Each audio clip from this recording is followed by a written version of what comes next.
Good afternoon, or should I say good evening, members of Spiritual Encrypted Encounters.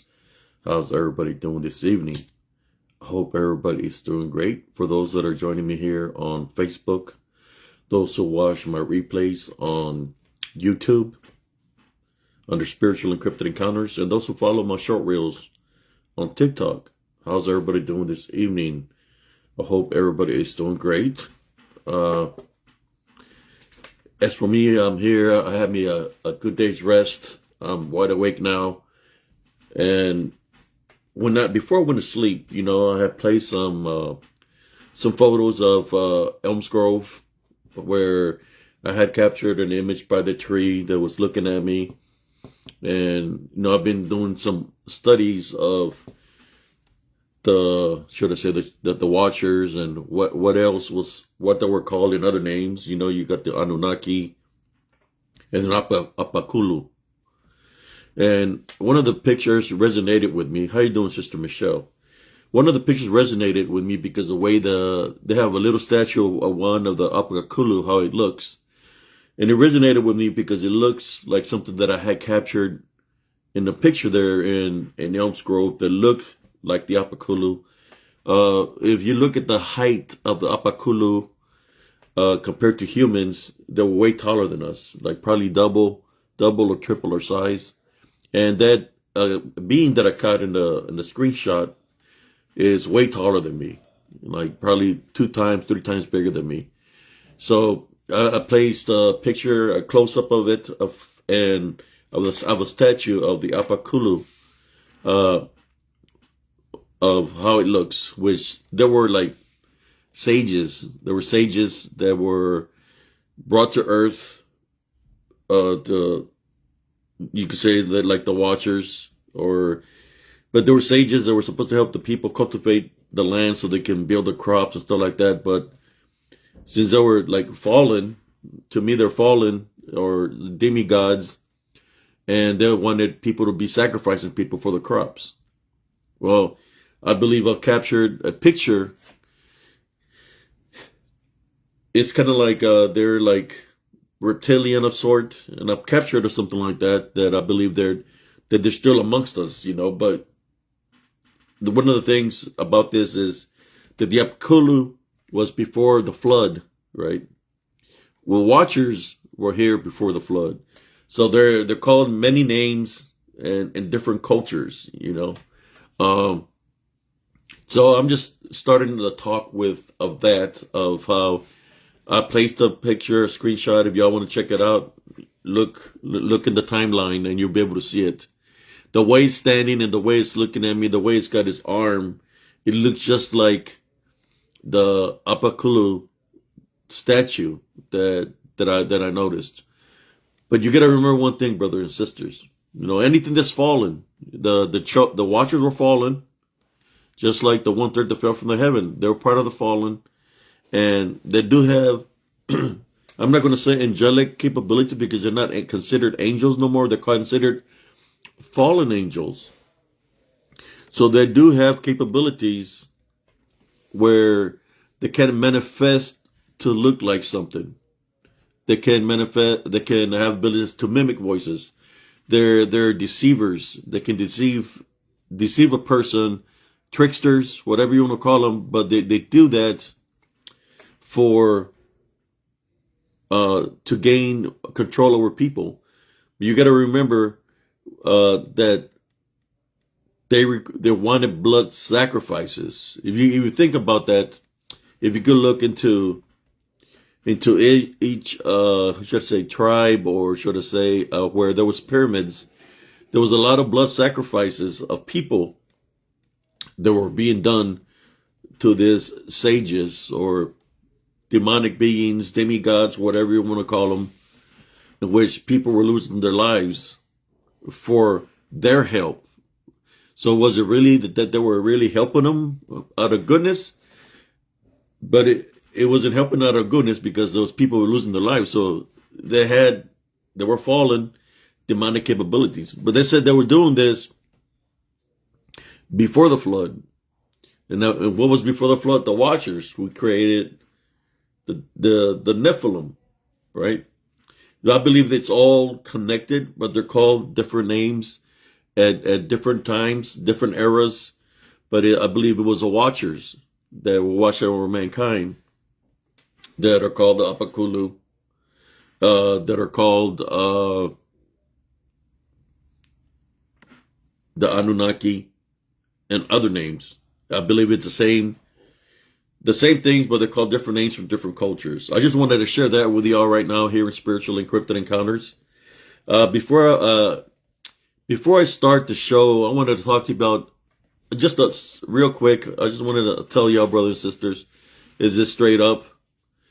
Is there's a lot of things going on within the community or the people that I know of, that I distanced myself from a lot of that activity because, I'm always looking from the sidelines of what's going on, but I really try not to get too much involved into what's going on because I don't want no problems with nobody in any kind of way, shape, or form.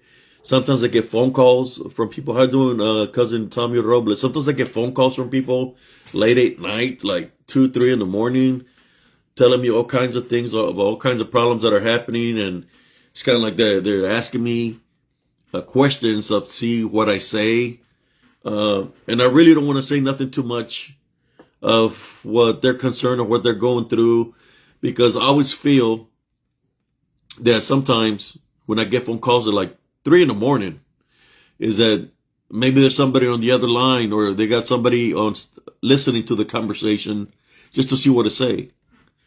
The only thing I gotta say, if there is somebody on the side when this individual call me and they're listening just to what I'm going to say, if you have a question for me or you want to ask something directly to me, don't send somebody to come play a game in that manner with me, asking me questions just to see what I'm going to say, because I'm not going to give them the straight up answer. I'm not going to do that. If there is somebody listening just to see what I say, so they try to get some kind of something on me, just be man enough to tell me personally. Don't send nobody my way, right? Spying for you just to see what I'm going to say. Like I said, I got nothing against nobody, but I ain't about to be playing games with nobody either. I don't got time for that. I'm a type of guy, if somebody got something to say to me, let me know. We'll discuss about it. We'll talk about it. Whether I agree to disagree or whatever the case will be, at least I'm man enough to talk to you about a situation. Don't be placing words in my mouth that I'm not saying. And don't be sending people at 2 or 3 in the morning my way asking me questions about you, and you try just to see what I say.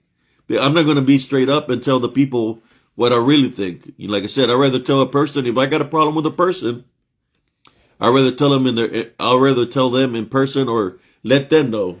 But right now, I have no problems with nobody.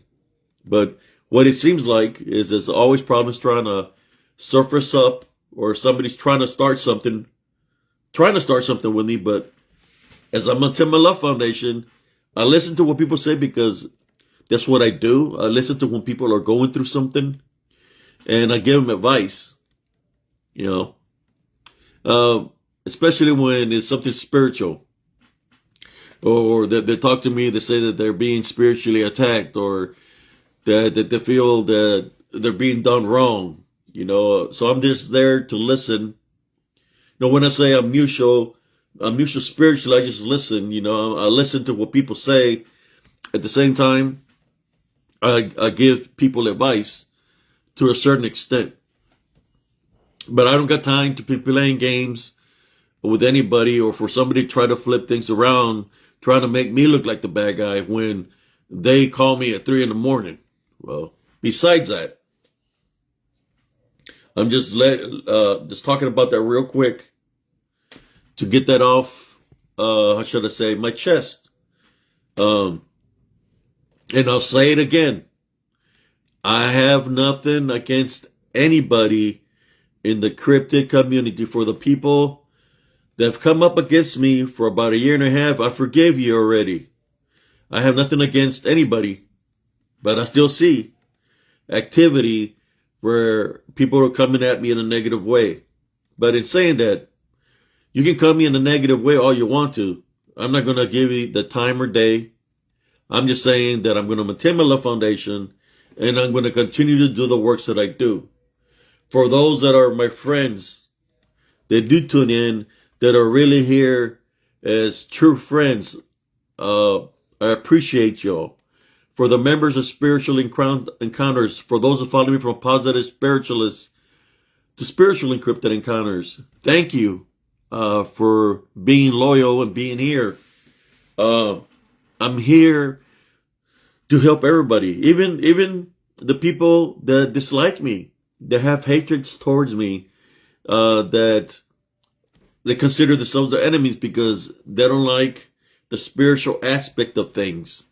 You know, sometimes people try to flip things around, try to make you look a bad guy because you're not fitting in their mold of what they're trying to do. Certain podcasters, they don't fit in the mold of what you're trying to do. They say that they have faith in religion, but they're not in it to win it spiritually, because they truly do not believe in Jesus Christ 100%. Because of the other things they talk about is things that are against Jesus Christ. I know that people do a podcast, but I'll tell you this: if you deny the Heavenly Father, then He's going to deny you in Judgment Day. You're not supposed to nick and pick. You got to choose. It's about choosing a path. To me, like I tell y'all, everybody, whoever tunes in here, it's not about the money for me. I do it because this is what I do. This is who I am. I'm the real deal. Spiritually, I'm the real deal because of what I've been through in my life. What I've experienced makes me spiritual. Brother Abe, people want to call me Sergeant Cias, that's fine, because I served in the military 10 years. That was my final rank. But anyways, let's get down to the nitty gritty. All I'm saying, brothers and sisters, is this. For whoever tunes in, I'll say it again. I got nothing against nobody. I don't care if you do a podcast and you're talking about elves or aliens or other things that are made believe by mankind, that people create to make it seem that it's something important. Do your own thing, continue to do your own works. But I'm going to continue to do my works. And my works is dealing with Jesus Christ and talking about the balance. So this is what I do. It's different when somebody tries to imitate or pretend that they are chosen in some kind of way, that they try to imitate. But you can try to imitate, but people will know if you're true from the heart. Because if you don't do the works like I do, and it's 100% spiritual, then you're, how should I say, contradicting yourself. Me, this is the works that I do. This is what I do spiritually, and I share my stories of what I've been through in my life, which are real, true stories. I'm not reading no paper. I'm not reading a computer. I'm not reading a book. I'm just speaking truthful to the audience. So in saying that, I'll say it again one more time. I have nothing against anybody. Everybody do the works that they want to do, and just let me do my works. Let me do my works, speak my truth, and everything be fine and dandy. Like I said, blessings to everybody. In saying that, we're going to get down to the spiritual side of things, brothers and sisters. For those who follow me and have seen some of the stories that I've spoken of, which are true events that have happened in my life. How's the best way to describe something spiritual or battles within the balance is things that you've gone through in life. Some people might not have experienced what I've been through because they've had it the easy way in life. In my case, it's been the opposite. It's like something's always been trying to hold me back. Obstacles and after obstacles after obstacles all throughout my life I've overcome to makes me the person that I am right now. So what I want to talk to you about this evening is about the activity that happens when people are being spiritual bonded. We're going to get in depth in that. But whoever's here tuning in, I appreciate y'all. I see Sister Michelle and Brother Tommy right now. So I'm going to talk to you in depth. What is the activity that happens when either somebody is being spiritually bonded, which means in order for somebody to get spiritually bonded, there has to be a spiritual opening that might be on the wrong path. They might be living in sin. Or there might be, how should I say, spiritually targeted. Spiritually targeted would be the proper word, in which something's trying to prevent someone from growing spiritually, somebody to awaken to their true calling. So the only way for the unseen to attack would to be flood those individuals with nothing but negativity, because they're trying to take out, and you heard what I said, flood, which means a lot. That if they can bond the head of the household, then they can target everybody else within the head of the household, which would be probably most likely like children, right?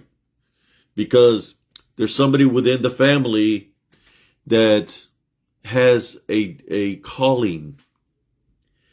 Their destiny to be somebody of great spiritual stature. So they flood the home with negativity. What does it mean by flood? When we talk about flood, we could talk about how God flooded earth when the Nephilim were destroying the earth. We could talk about in that nature that the flood came and destroyed the Nephilim, which right now there are the DDN, the disembodied demonic Nephilim, because they've lost their body and they exist demonically in disembodied form. So when I mean that somebody is being flooded, that a home is being infiltrated, how are you doing, Sister Gloria Vela? That a home is being flooded, infiltrated by nothing but evil, means that there's a lot of activity that's happening when this event occurs. Because the head of the household is being bonded, then the evil is just there. And the children that are within the household, they don't have the wisdom and knowledge or capability. Even though they are protected by the Heavenly Father, they could see, they might be spiritually gifted. They see the activities since they're children of God. They see the negative forces that are infiltrating their home because they make the presence known. For example, we're talking deep here. They're seeing shadow figures pretending to be children, trying to befriend them, trying to be their friends. They're seeing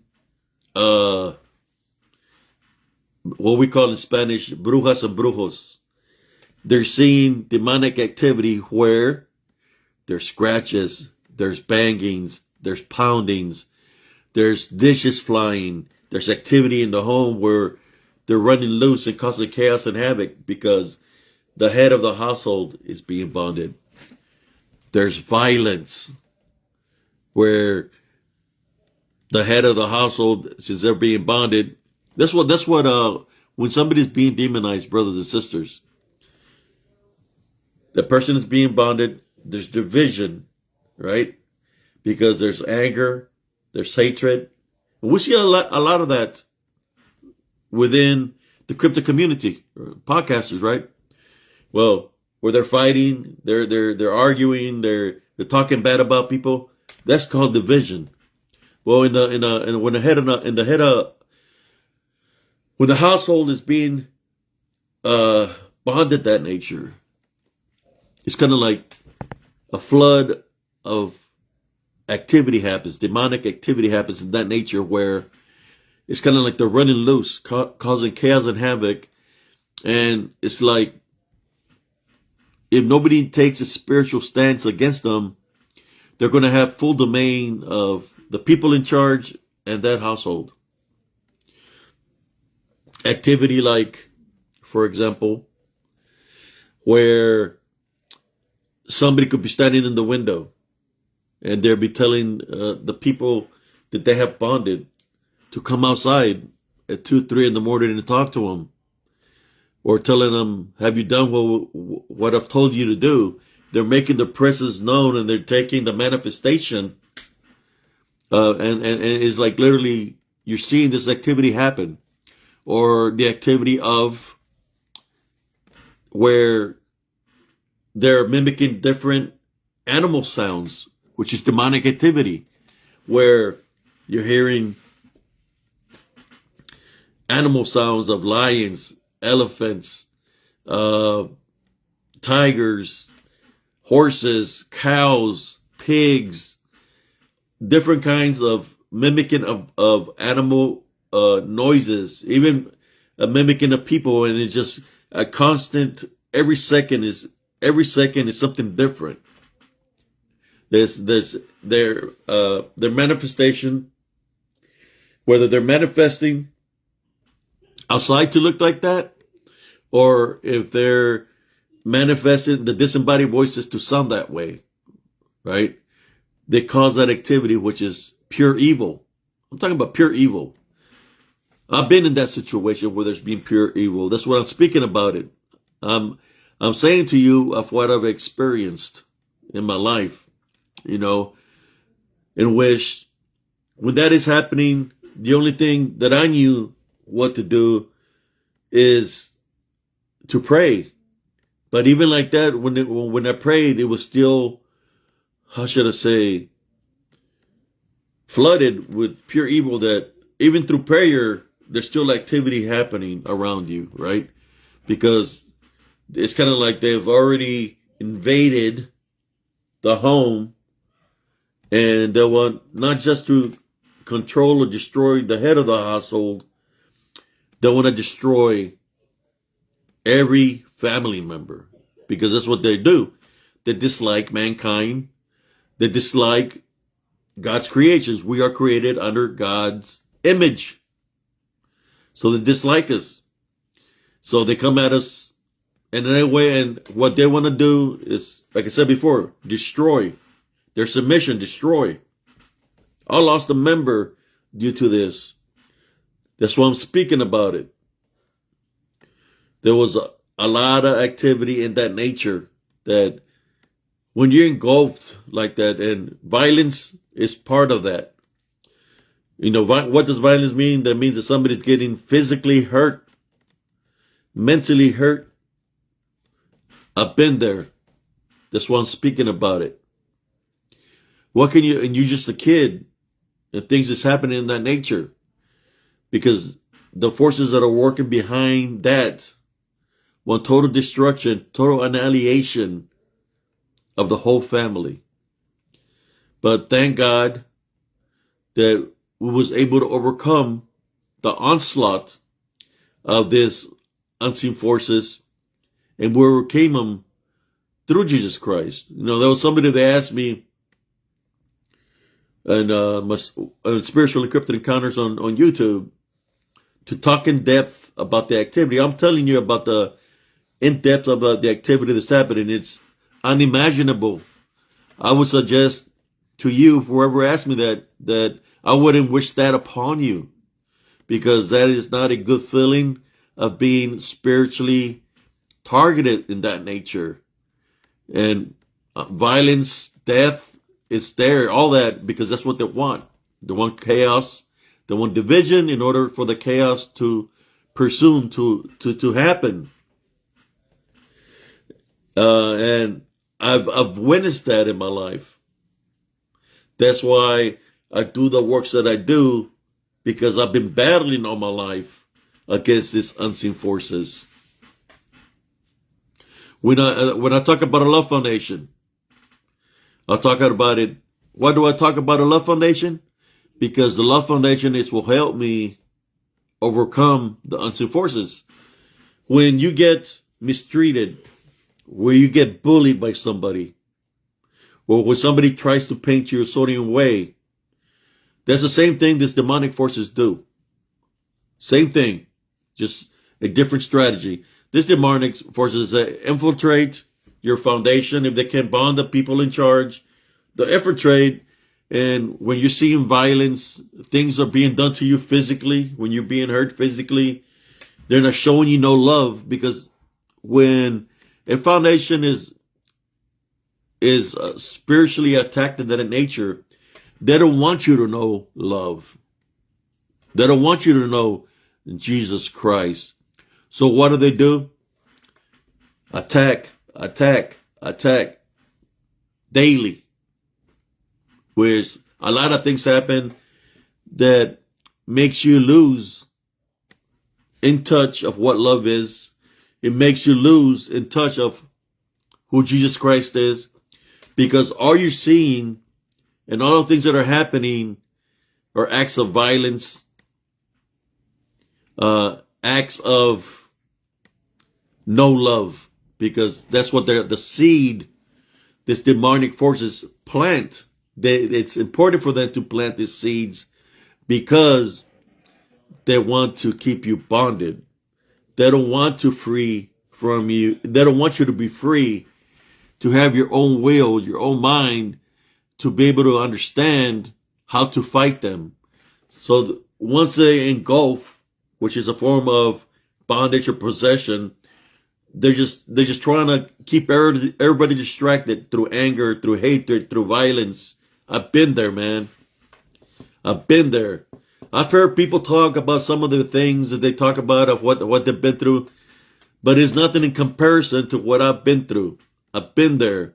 I've been there. You could say bleeding black and blue because of the unseen forces that were infiltrating my home, causing the chaos and havoc. You know, I'm talking in depth right now how you can see your loved ones, and all of a sudden, and you're trying to maintain your love foundation to the best of your abilities.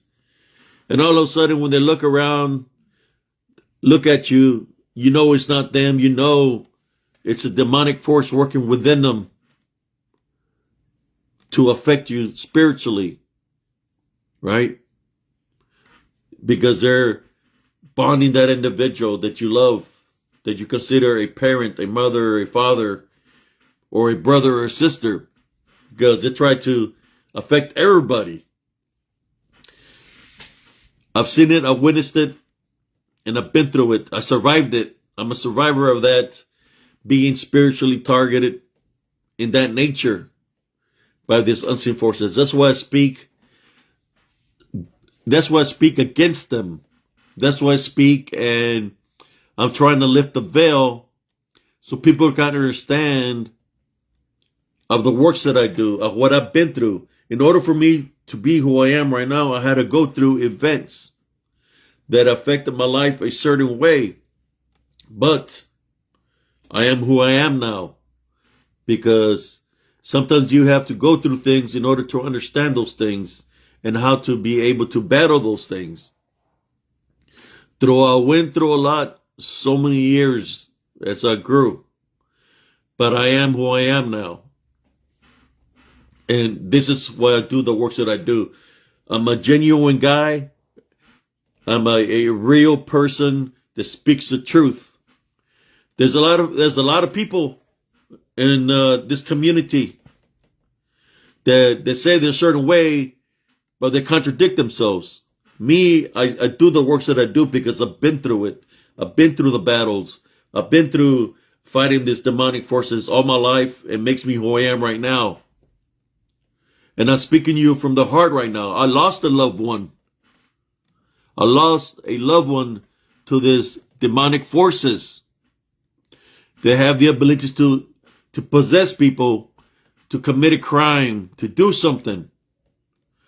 And the activity that happens before that happens is severe. You know, we hear it all the time.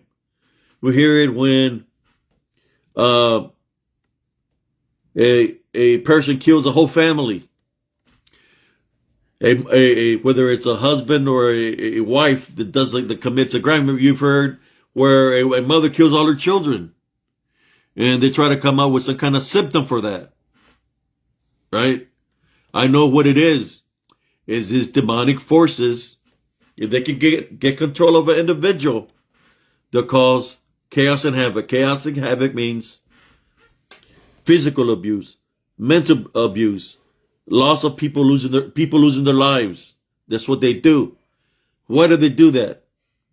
Because that's one soul they've collected. You know, I consider them all like soul collectors. I want to collect your soul by controlling the narrative, by bonding, by controlling the situation. And what happens when somebody takes a life? What would they be considered? You know how I was talking at the beginning from the Anunnaki and the Apakulu, they would do sacrifices. So that's like a blood sacrifice of sort, right? That's why I do the works that I do. And I'm just talking to you in depth. If I can talk to you about the pain that I felt every moment, just imagine this. A lot of pain where bumps and bruises are rising on your body, where you're getting physically attacked because the people that are being bonded have no control of the actions that they do. The negativity that's within them is trying to get you to get hatred or anger, so it can try to destroy you also.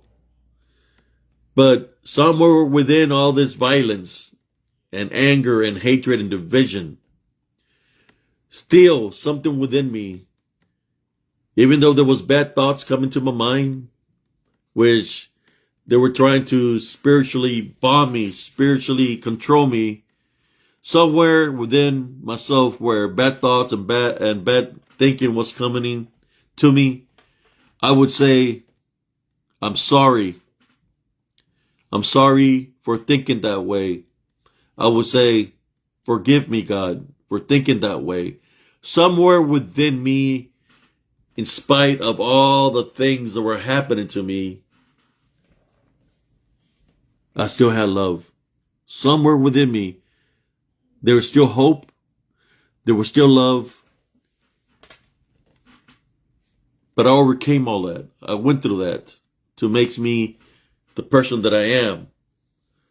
So when I speak about people being bonded, people being possessed, I witnessed a lot of that activity all throughout my life when I was in my younger days.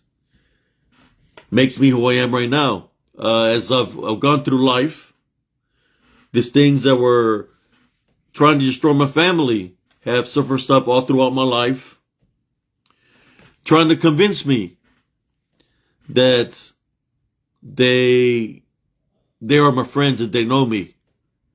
They're not my friends. They tried to destroy me. They tried to destroy my family. They were my enemy. And I know this. So when something tries to surface up or manifest, and whatever manifestations they take, I take authority over them, and I tie, bind, and rebuke them in Jesus Christ's name. Because they are the enemy. And I know every action, everything that has happened to me, everything that has happened in my life and my family, I held them accountable 100%. And wish, when the time comes, the day of judgment, their fate is already sealed. But I know where I stand. I know where I stand spiritually, and that's with Jesus Christ. Jesus Christ is still my Lord and Savior. And in spite of all the activity that was happening, how I was being flooded, I'm still here.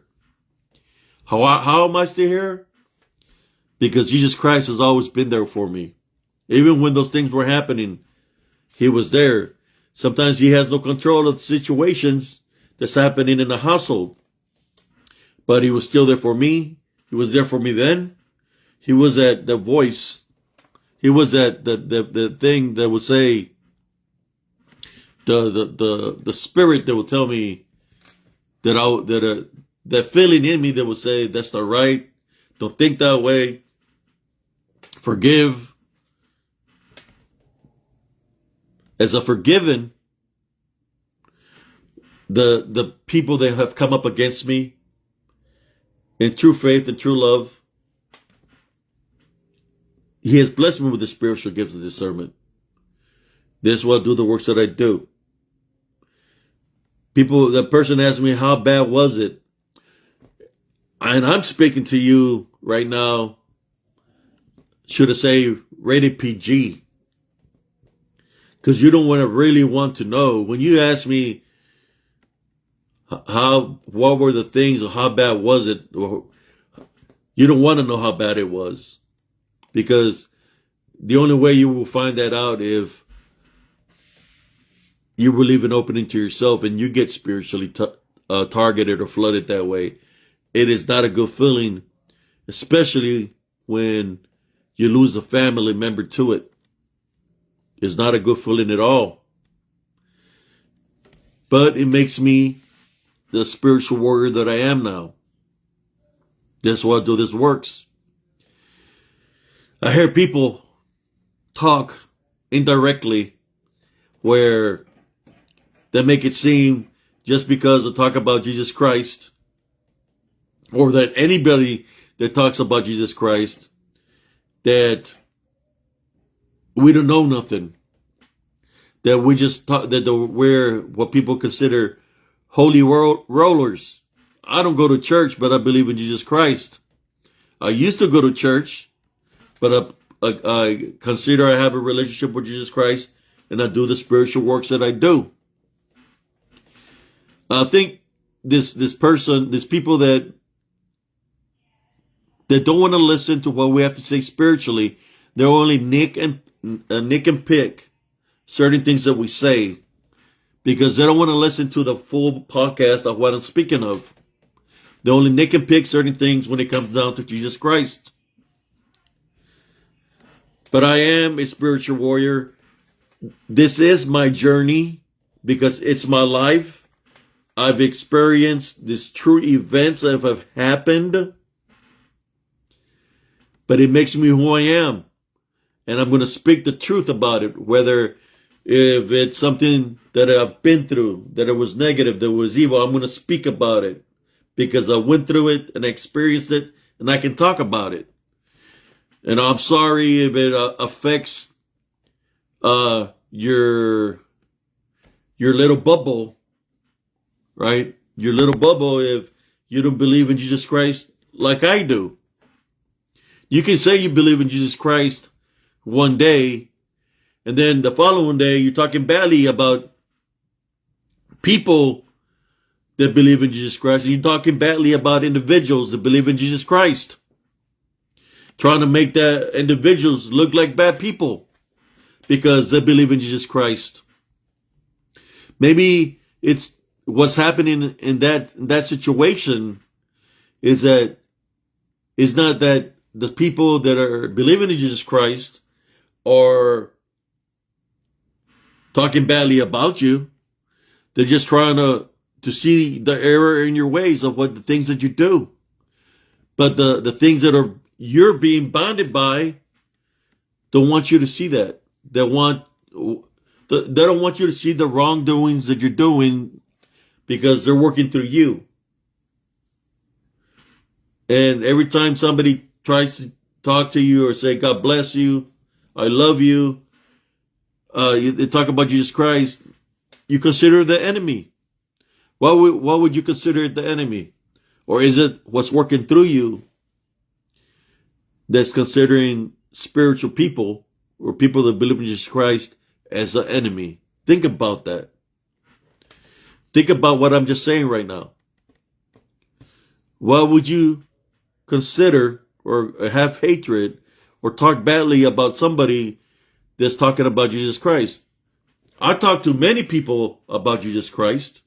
I've had many viewers to listen into what I say about Jesus Christ.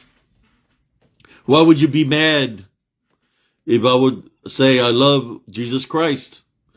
Why would you get mad if I would say if you're one up in a situation, tie, bind, and rebuke them through Jesus Christ? Why would you get mad? Or is it what's working behind you, within you? Remember what I said. I've seen people get spiritually bonded, spiritually possessed. So it's something working within you that's getting you to hate the people that love Jesus Christ. The people that are trying to help you from that bondage that is upon you, and you go off at them in a negative way, trying to paint them to be bad people. But I don't see that as the case. I know where the problem is. Like I said before, I've battled spiritually. I've been battling spiritually all my life. So I know what the problem is. And that's why I say sometimes, look yourself in the mirror and you're going to see where the problem is. If you take the time to reflect and take all the negative thoughts out of your mind about what you think people are doing to you, you're going to be able to see what the problem is. And I know how the enemy works. I know how the enemy infiltrates. The enemy that's infiltrating and the enemy that is working behind the scenes is not of the flesh. It's of the spirit. And that's what's working in some people that I know right now that I'm speaking of. Some of them have the unclean spirit of pride, that they want it to be all about them and nobody else. They want people to go out of the way for them. They want people to listen to them, what they have to say, and what they have to say only, to jump to when they say jump. Does that sound familiar? That's the unseen forces. Those are demonic activity that causes that. They want everybody to be distracted, right? So they can consider bond this individual, and through that individual, the people are affiliated with, all this demonic spirits are flying around, jumping from person to person, because they're friends, they're united, they're in a group. And what happens? Chaos and havoc. Division. Arguing. If it's not somebody one day, it's somebody the other day. And it keeps on going. And going. There's always somebody doing them wrong. But what if the source is really coming through them because of the bondage that they're being bonded by the unseen forces? They just don't know that they're being bonded because they're not seeing the wrongs that they're doing. That's a form of possession, brothers and sisters. I've seen it. I try to say certain things to certain individuals because of what I witness and what I see. I'm not saying no names, but I know. Spiritual Abe knows. Sarcias knows. But spiritual Abe knows when somebody is being spiritually targeted. And I see it daily. Of certain individuals that I know right now that are being spiritually targeted. They don't want to admit that they're being spiritually targeted. There's podcasters. They're the things that they're spreading. And that's why I know that they're being bonded. They talk about how that they're doing the work that they do, that sometimes people don't want to agree to disagree, that they're doing the works, and the people get upset with them because They don't want to believe in the werewolves. They don't want to believe in the dogma. They don't want to believe in the UFOs. They don't want to believe in what they're speaking about. The only thing I got to say to you or to whoever is saying that, do you blame them? Do you blame them? Maybe those people that are not believing in, they don't want to know about the things is because they know who Jesus Christ is. They know what Jesus Christ can do for them. And is doing things that Jesus Christ is doing for them. They don't want to leave a spiritual opening to something that's demonic. When we talk about cryptids, UFOs, aliens, demonic of nature, all that is demonic of nature. This podcast is going to tell you it's not. They're going to tell you the alien is real. They're going to tell you a Bigfoot is real, a dogman is real. But there's no bodies. There's no evidence of them being real. There's nothing being captured, held in civilization, nowhere around the world that is showing you that it's real. But it's showing you more that it's demonic. They try to take the demonic narrative out of it by saying that they're beings that can shapeshift, or beings that can manifest to look a different form. Well, if you look really what shapeshift is, or a being that takes any form, that would be demonic. And right there by itself is letting you know demonics can manifest to look like that, like anything like that. Natives know the Bigfoots are demonic, so they know about the shapeshifting. The demons taught certain people that practice necromancy, and they talk to them about the shapeshifting. About shapeshifting. The only way that someone can shapeshift, if their soul doesn't belong to them no more. If they have aligned themselves 100%, giving their soul to the devil, which will make them demonic. Demonic forces doing that. They have those capabilities. And I'm not sorry speaking about this the way I speak about it. I'm speaking to you about it in truth of what I know, what I've experienced. There's a lot of theories that people can say. Theories that people can make up. You got hoaxers pretending to be cryptids. Hoaxers pretending to be aliens. You have all this IG stuff making it seem like UFOs exist, aliens exist, but it's all man-made. But spiritually, we know what causes that. What has the ability to do that, which would be demonic. At the same time, there's angelic beings. They have a lot of capabilities, more capability than what's already fallen. Those works are being done also. There's blessings that are happening in the world. There's miracles that are happening in the world. There's people that are being protected by the heavenly angels. So that existence is always there. I'm just here speaking to you about the truth. Sometimes people need to know about the truth spiritually.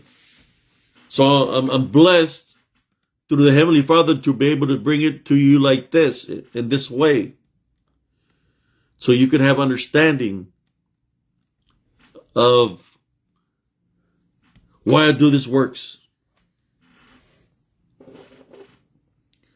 When you fight with your next of kin, brothers and sisters, or you have a disagreement, an argument with your parents, how does that feel? How does that feel to you? When you leave their homes upset, you go to your home, how does that feel? Is it a good feeling? What is your spirit telling you? What is your spirit telling you? Is your spirit telling you to apologize? What are you thinking? You're thinking that you're going to continue to argue? When you're thinking you're going to continue to argue and just look into the bad about it, well, it's not really you thinking that. It's this unseen forces that are making you think this to continue the division, to continue to separate yourself from your family. What is family? Whether it's your mother, your father, your brothers, what is that? That's love, brothers and sisters. That's your blood. That's love. Your family is love. Family is supposed to be about love. Heavenly love. Your family loves you. Your brothers and sisters love you. That's how it's supposed to be. But sometimes people, when you get divided that way, that's what the enemy wants. It wants you to get divided. We see countries being divided, the world being divided, nationalities being divided. Who's controlling the narrative there? The unseen forces, they're getting what they want by causing division, separation, in which the people in power within our own government right now, they're being controlled by these unseen forces. They're causing things that are against God to happen within our society. And they don't want nobody to say nothing about it. Here on Facebook, they try to control the narrative. They want you to be a certain way to what they're saying. We've seen this before in the past through, through individuals of the past, like Hitler. He's one of them. Look what he did. You know, I see that what I've been through in life spiritually, and I said, well, that's pretty bad, but I'm still here. But imagine the people. I'm going to talk about Hitler. All the people that lost their lives to that individual. To one person that was controlling, causing all the chaos and havoc. What was behind that individual? What was that individual? Dictatorship, right? Dictator. What was causing an individual to look at a person and say, this is my enemy, destroy that? Millions of people died, murdered by that man. What causes that? Like I said before, if you think about the things from before, from the past, Apakulu, sages, Anunnaki, then you got to watch all of the same. They requested for blood sacrifice in order for them to continue to help the people. The only thing that causes blood sacrifices will be demonics, demons. That's what causes that. I see somebody jump into the feed here. If anybody wants to join me live right now, you're more than welcome to say, hey, I want to join the talk. Abe, send me something here and I'll add you here and we'll talk about this topic. You know, my lives are always open to discussion to anybody. Whoever, just know this.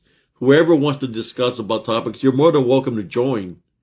Just send me something and I can add you. You know, I'm just talking freely right now, but if somebody wants to send a message to the audience or to the viewers of this channel, or you feel that you have to get something off your chest, you're more than welcome to join me here in Spiritual Encrypted Encounters. I have this open forum for whoever wants to speak about somebody. I see I got one person right now that's viewing. I just don't know who it is. Who's viewing this right now. You know, sometimes I've been holding myself back, brothers and sisters, honestly, from doing the works that I do, especially lives. You know, I've been holding back on the lives. I've been holding back on sharing my content on groups that I'm admin or moderator of. I've been holding back, but it's about time for me to rise up and do what I've been doing. You know, and tonight was that night. You know, I'll talk to y'all in depth of things that happened in my life for me to understand about the division of the spiritual balance when a home is being infiltrated and you have demonic activity because all he wants is chaos and havoc. I've been through that. That's why I speak to you all always and say, always maintain a love foundation. Why would I say that? Because a love foundation is what will protect you from them. It's when you don't have a love foundation that they're going to run chaos and havoc on you. They're going to run wild on you if you don't have the love and division. You don't have the love. If you don't have the love, there's going to be division because you don't have love, and that's what they use. Is when you don't have that love, that's when they try to attack. That's why I say to you, to everybody that's viewing, I've been saying it for a long time. If you look at my Facebook profile, it says always maintain a love foundation because that's the key. When Jesus Christ cast out the legion of the possessed man, they couldn't affect Jesus Christ. That's the Son of God, right? But what was it? Why couldn't they affect him? Because he had a love foundation. Even the devil tried to tempt Jesus Christ. He couldn't get through. Why? Because he had a love foundation. He overcame the legion, Lucifer, through a love foundation. If it's kind of like God is a forgiving God, and I'm thinking that God somewhere, he expected some of these angels to change, but what's fallen is fallen. They've chosen the path that they've chosen, right? Because at one time, that 1/3 was in the heavens. That 1/3 was in the heavens, but it was that Satan, Lucifer, angel that caused a lot of the chaos and havoc and everything, or everyone that followed him of the fallen. So as it fell here on earth, it brought the chaos and havoc on earth. And honestly, we're living here, but it's kind of like we kind of set up for failure in a sense of a way, right? Because what was fallen is still running havoc around here. But since we're children of God, we do have the opportunity to make it into the kingdom of heaven through a love foundation. How you doing, Jesus Carvajal? ¿Cómo estás? How you doing? Like I said, cousin Jesus, that's my cousin Jesus Carvajal. He knows what I'm talking about. Let me bring it. Let me see if I can bring him on real quick. He joins. I sent him an. I know he has problems with the device that he uses, but he's witnessed my testimonies. He's been there. He was there when I was a teenager. I got a picture of us when we were younger, living in the household after what happened in my family. Hey, how you doing, cousin Jesus Carvajal? Welcome to tonight's live, cousin. I was just talking spiritually, brothers and sisters. Cousin to my brothers and sisters here in Spiritual Encrypted Encounters, and I was letting them know how it feels to be when the head of the household is being bonded spiritually. Of how it feels when you're being targeted because there's violence, abuse. A lot of things happen there that are written in the Bible that the families get affected, in which when there's so much chaos and havoc and abuse, the children tend to lose what a turn of love means, because the only thing that they're witnessing is violence and chaos. That's all they're witnessing. And cousin, speaking on that, man, like, my story, man, what happened with my mom and my dad, the age we were at, I can honestly tell you, man, to this day, I really don't know what love really means because I never had no one to show me. All my dad showed me was violence. And that's what I was in the video. I was talking about how was it really your dad showing you violence, or was it what was controlling your dad showing you the violence? Because I'm that's pretty when people sure were it being was. bonded, and then sometimes people choose their path.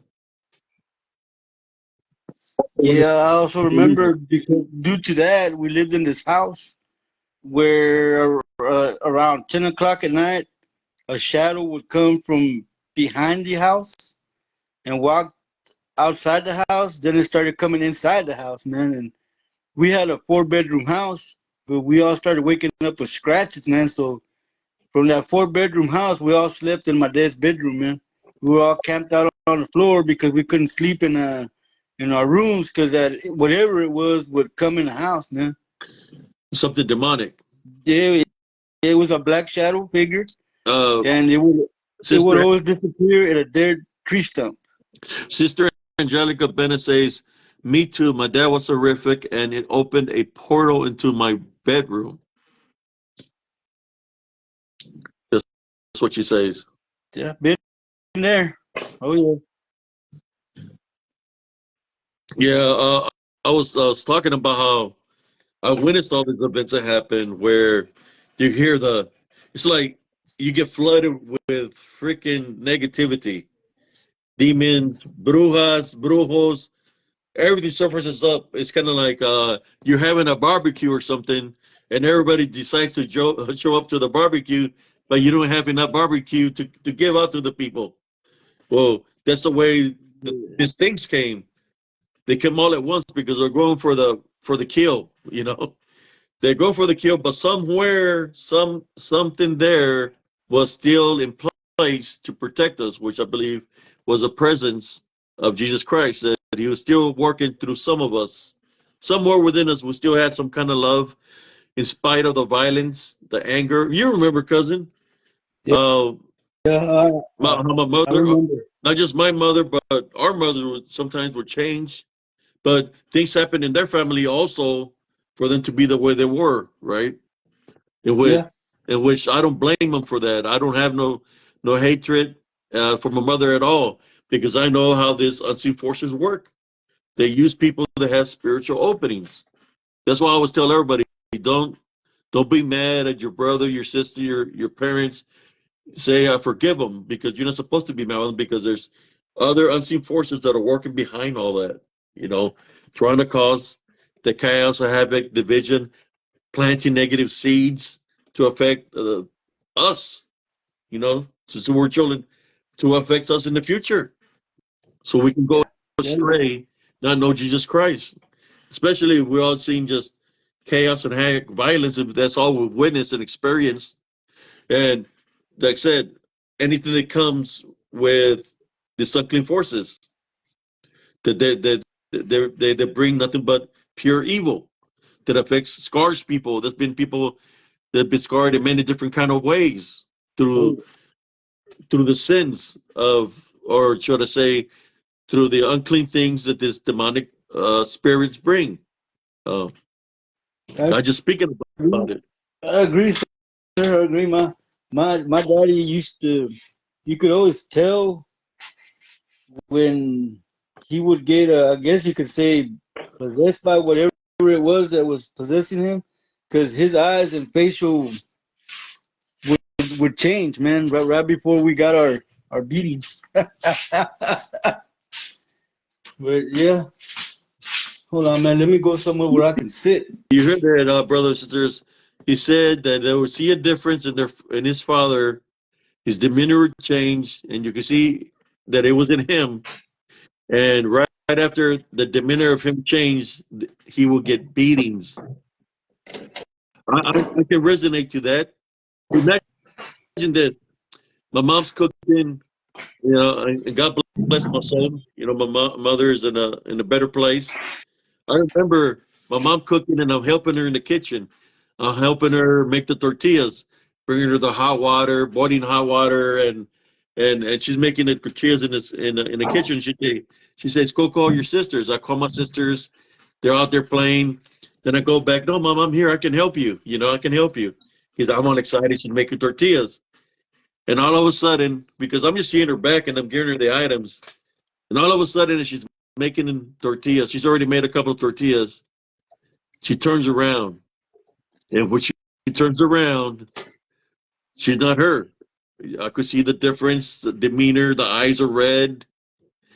You can see hatred, anger, and so much hatred and anger. She was like, and then next thing you know, boom, I I get it. I get a beat down from whatever has infiltrated my mother.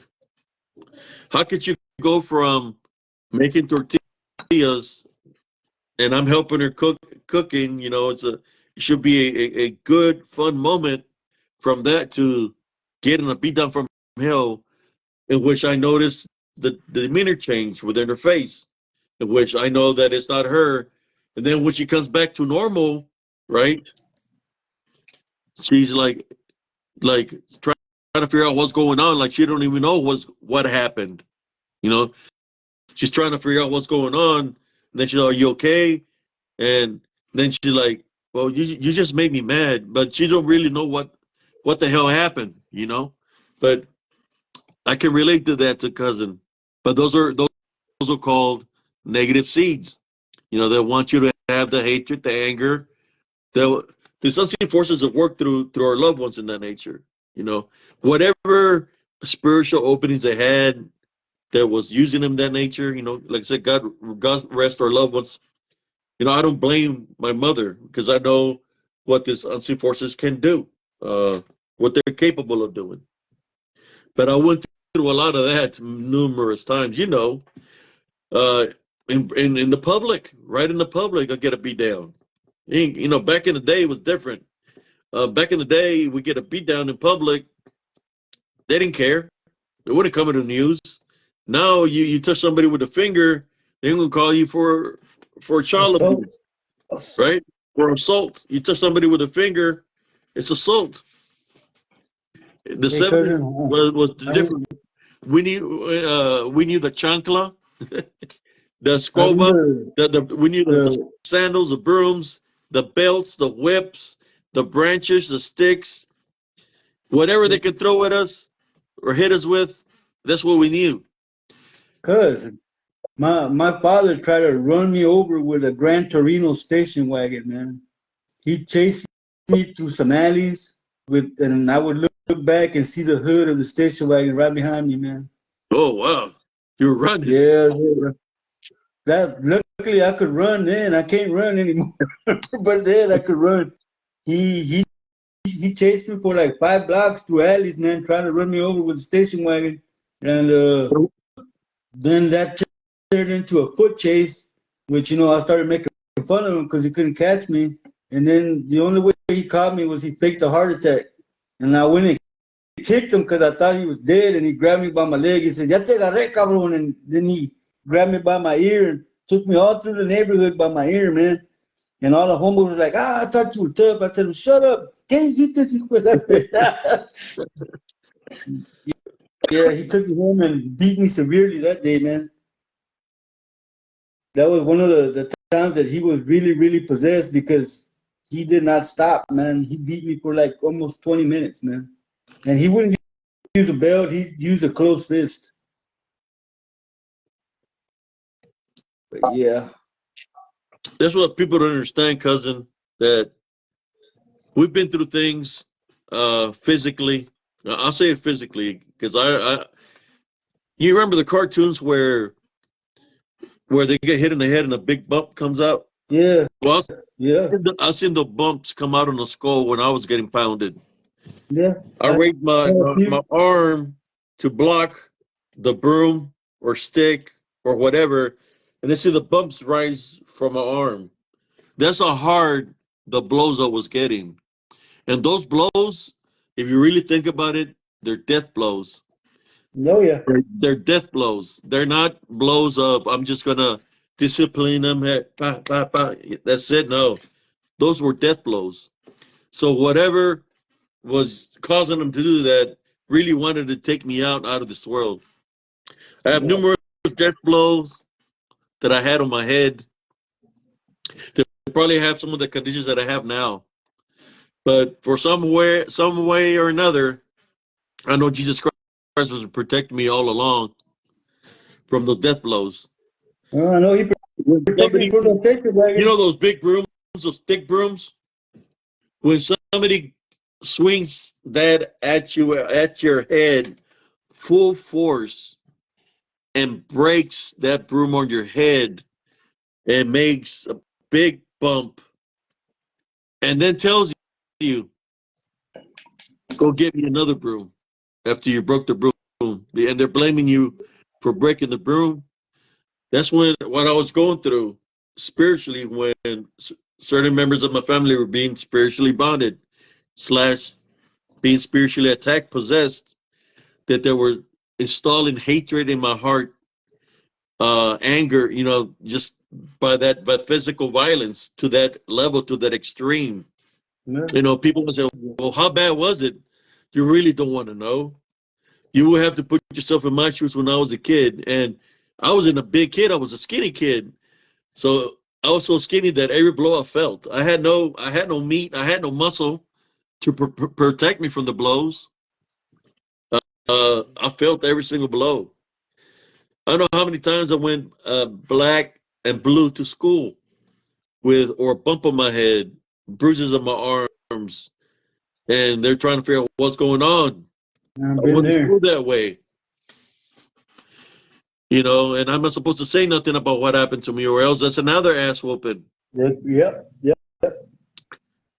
And people wouldn't understand in the 70s of the spiritual balance of they wouldn't understand what was really happening in my household. So I would just keep a lot of things to myself. And I'm Oh, more no, still man. today. The school here found out, man, because they called my dad in one time, and he got the principal's paddle, man, and he hit me everywhere but in my butt. And then the principal told me, "Hey, man, from now on, we won't call him. We'll just settle things between me and you." That was the first and last time my dad did corporal discipline in front of somebody else. They never called him back. Uh, Miss Angela Bennett said, my dad hit me over the head with a frying pan. Luckily, I survived. I was 16. Oh, I've had those too. Just put it this way. I was running around inside the house. I'm like 5 years old, 6 years old. I'm running inside the house and my mom's cooking in the kitchen. There's a frying pan, and she said, watch out, don't get too close to the frying pan because if you hit the handle, the frying pan is the hot lard or it's gonna fall on you.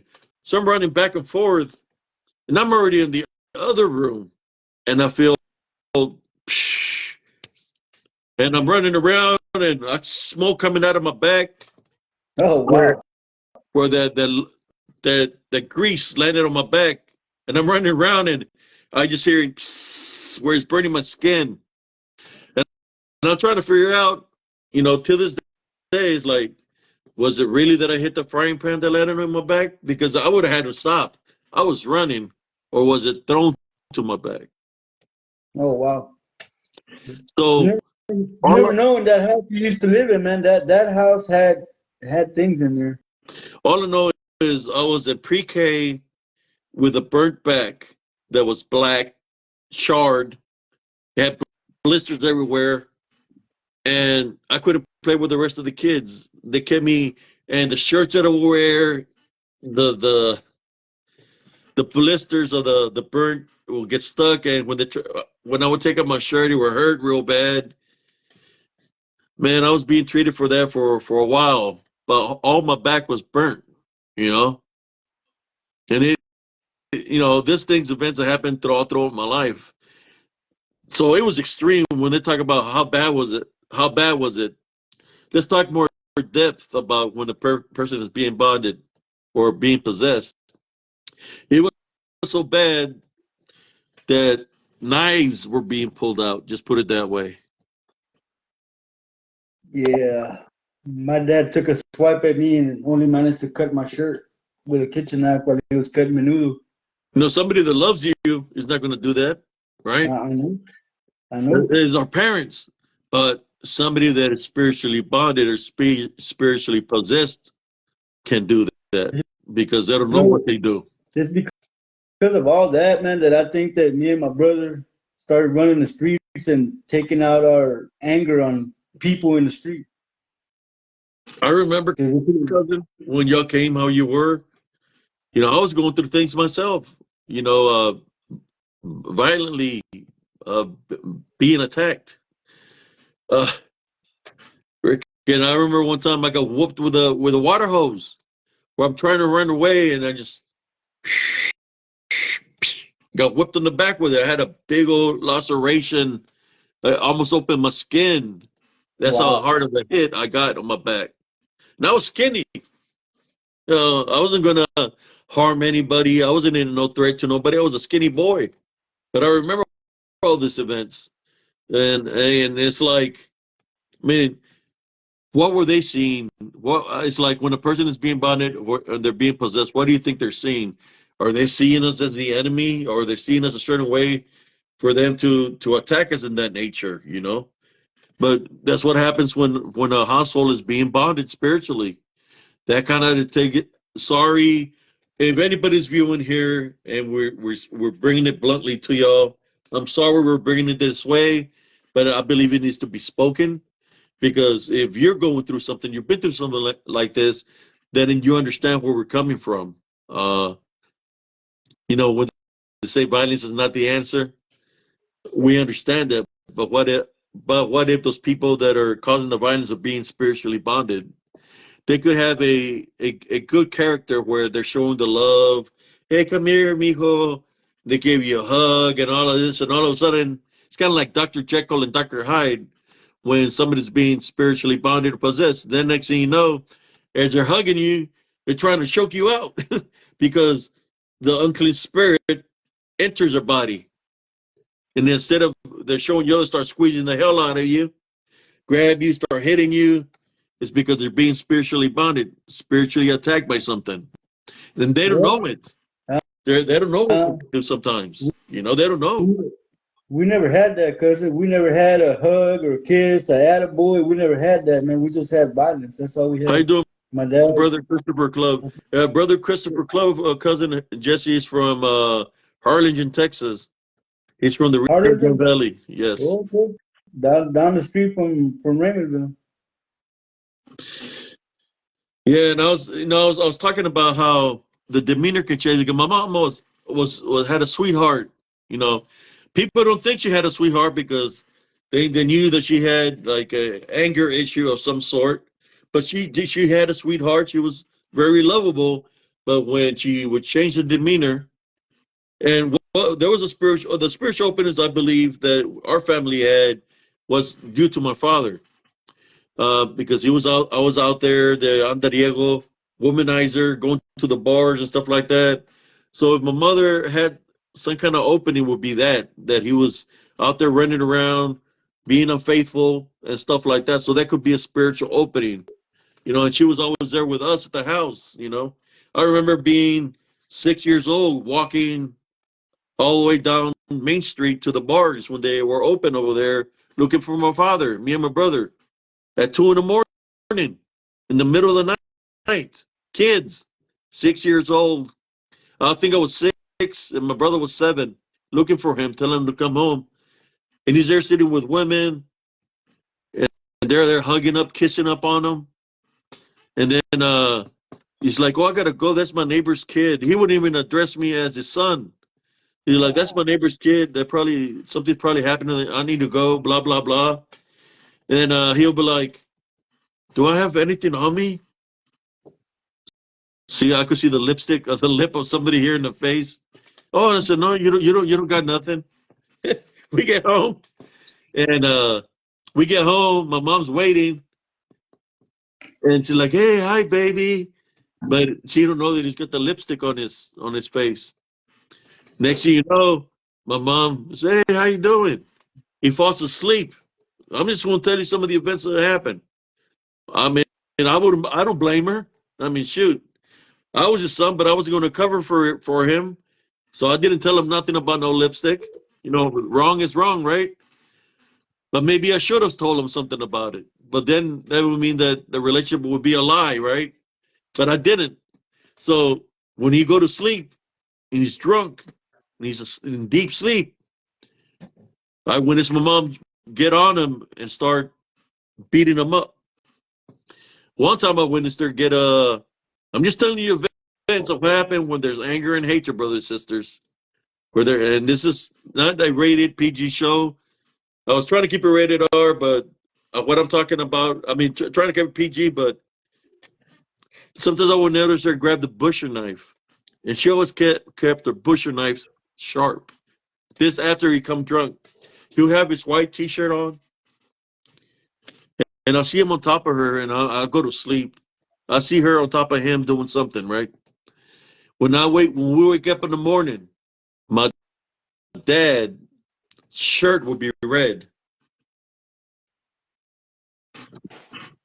where the knife he had puncture wounds all over his body, little stabbings where he's bleeding. His shirt was red. I would notice this. One of the things that happened, brothers and sisters, this is not for the faint-hearted. And if you're one of those softies that wants to complain about everything, this is not the place to be. Of what we're talking about tonight. When I would notice this, something happened one evening. I'm gonna tell you what happened. One evening, when I know you've seen the picture I put about the Apkulu, how there were sages, which you consider them as Anunnaki, but the name is they're the Watchers, right? Well, one evening we started getting a what seemed to be like a native chief of some sort with the feathers and the gear on top of the head. He had like some kind of armor. He would go and sit in the corner pole. He would be standing there chanting something in a different language, some kind of native, tribal native, or I would say demonic, very tall figure. And he would sit down, then he would sit down English style, waiting. He was summoning somebody from out of my household. No one, the things were already, activity was already happening. My father went out there. He had a Bible in his hand. You know, he was trying to be spiritual, but he was on the bad road. So he already knew that he was not ready to fight against it spiritually because of the road he was on. He go out there and he's trying to. There, you could hear a conversation happening in between them. They're out there, and he can't. He's not fighting the spiritual. There's a conversation happening. You know, our house, it was close to the street almost. Well, not too close to the street, but it's not too far that you're not able to hear. We could hear everything. I couldn't hear what he was saying to him, but he was saying something to it. He was trying to stand his ground, saying, "I'm not afraid of you, leave." And when he come back inside the house, he's pale from the face. And my mama was praying. My mom was on her knees praying on the bed, praying, you know. She knew there was something that wasn't from this world. And she said, "What did it want?" She said, "It." You know, it had a name. It. He said, "It promised me I could be, I could have." He said, "Promised me money. He promised me a lot of things, but I have to do something." And she asked him, "What do you have to do?" And he said, "This, whoever's here, this is what he said. I have to kill my family." That's what he said. That was the discussion. He had to kill the family. Did he kill a, a family? He didn't kill a family, but he did kill a family member. which was my mother. That day that that event happened, cousin Jesse, I remember this. There was a white van from the city came parked in our parking lot. This is before the cops even showed up. They came and parked. They came and parked. They came and parked.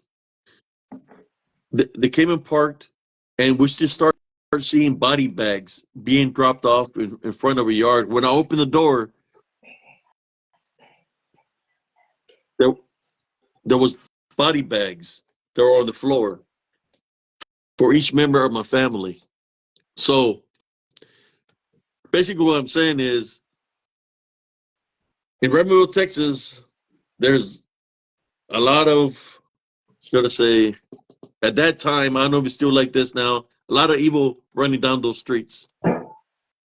It hasn't changed, man. It's even worse now. A lot of witchcraft, a lot of witchcraft. Cousin Jesse, tell the audience here about your friend Juan Garza. Well, his grandma was a witch that could transform into a lechuza, and he has the power to transform into a lechuza. And He's how would they like get what? How would they obtain this power? he had to give some of his soul, if not all of it, for that kind of power. Because when his grandma died, she suffered a lot, man. She did not die peacefully because of all the evil she did. It took her a long time to die. But yeah, no, now he looks he's younger than me and he looks older than me, man. He's like really skinny and yeah, he's I don't know how much longer he's got, but yeah, he doesn't look well. So there you go, folks. For those people that said that, tell them the story where Oh, how you know how he's a shapeshifter. Listen to this, folks. Listen to this. one night me and him were out doing what we did. We were out there drinking, smoking, having a good time, and I went and dropped him off at his house. I lived 2.5 miles outside of the town. So, every day I would take a different route to get home because I was always paranoid that somebody was following me. Well, I got home and the next day I went back to his house and he told me, "Hey man, so how scared were you when that dog attacked you?" I go, "Man, you don't know what you're talking about." He goes, "Man, yeah. I saw when that dog attacked you." He goes, "You went down this street, that street, and then you went up the highway, then that dog came at you, and then you looked up." I go, "Yeah." He goes, "Did you remember seeing that white bird that was flying on top of you?" I go, "Yeah." He goes, "That was me."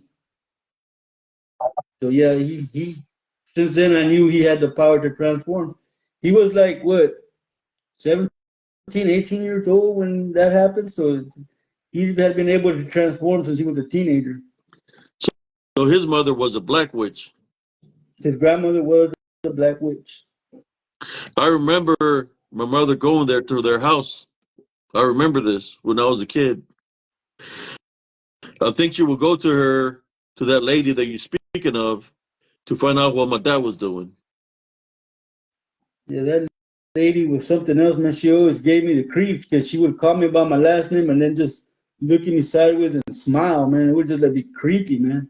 It's like she was trying to look into my soul, but or she could see the opening that my dad had caused from all the abuse and was like trying to figure a way to get at me. But I would always tell her that me and her son, me and her grandson were friends, and that's probably why she didn't really do anything to me because I was his friend.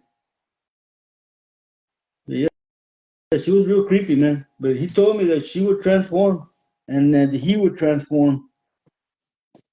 The fact that he turned into a white lechuza, that's what tripped me out. Because she turned into a black one.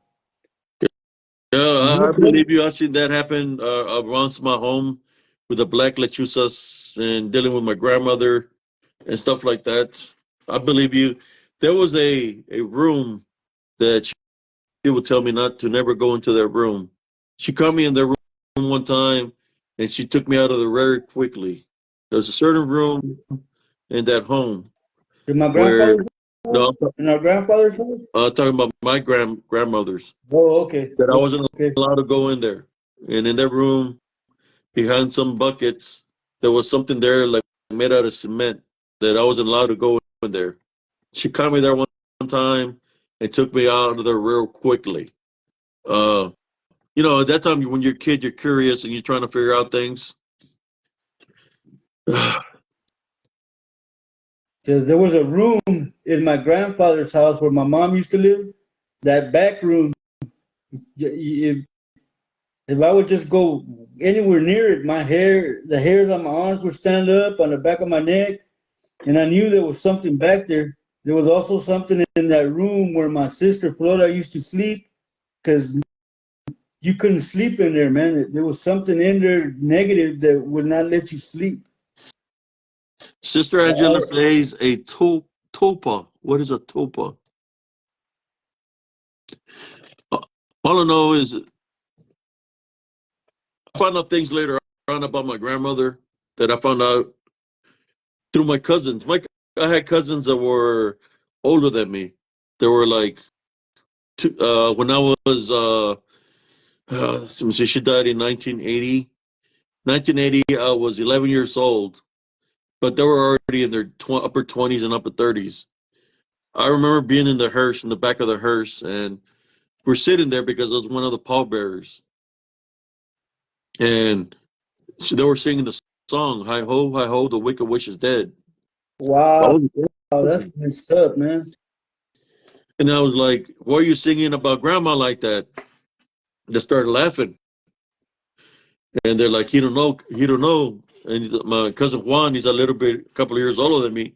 Tell him Juanito about her grandmother. He looked at me and he said she was a bruja negra, That way. which meant a black witch. I didn't know that. I would go to her house all the time, go watch wrestling with her. She'll invite me to go eat. But then I started to remember certain events that happened, where it made me think otherwise. After they sung they sung that song of "Hi Ho, the Wicked Witch is Dead," I started to remember a lot of things that happened in that home where she lived that it would lead me to believe of what they're saying. It said a tupa is a doll transformed as a thought form to use a voodoo-like doll for their cursing. I never witnessed a doll, but I did witness a lot of dead cats hung from a fence. There was somebody killing cats every day, hanging them in the same spot with the guts hanging out In your backyard. in the backyard. I remember. You remember Yeah, I remember. somebody was placing them? Was it placing them as blood sacrifices? It was in the corner, Yeah, same corner every time. On the I, far, I, on the left corner of our lot or our house, that was placing gutted cats with guts hanging out, I don't think hanging by the I don't think it was a blood sacrifice. I think it was more of a marking, so marking. that the spirit, the bad evil, could go there. There was a marking, But man. That the was cat was a sacrifice for that unclean spirit to come. yes, it was a marking, man. That way, that's why a lot of things So you witnessed happen in the house. That's why. when I left and everything, because uh, so you've seen those cats that were hanging from the fence. You ever witness them where they were being gutted? Yes, sir. And like I said, that's why a lot of stuff happened in that house, because it wasn't a blood sacrifice. It was more like a blood marking. That way, the spirits knew what yard to go to. Because man, Form of witchcraft, hmm probably. uh, I seen that smiley dude in the window. He, Felt the what he's talking presence. about, brothers and sisters, is not Elms Grove. He's talking about my hometown of Ariel, Texas, where I used to live. Go ahead, cousin. I saw that smiling dude in the window, the screen at night. I almost got pulled under a bed. Turned on the lights. There was nothing there, but I had a handprint on my calf. I felt the presence of the one that would look at us through the restroom window. I heard the one that kept trying to come in under the floor and where your brother used to sleep. And from the front door, I saw something in the doorway in the room where your brother used to sleep. So Peeking.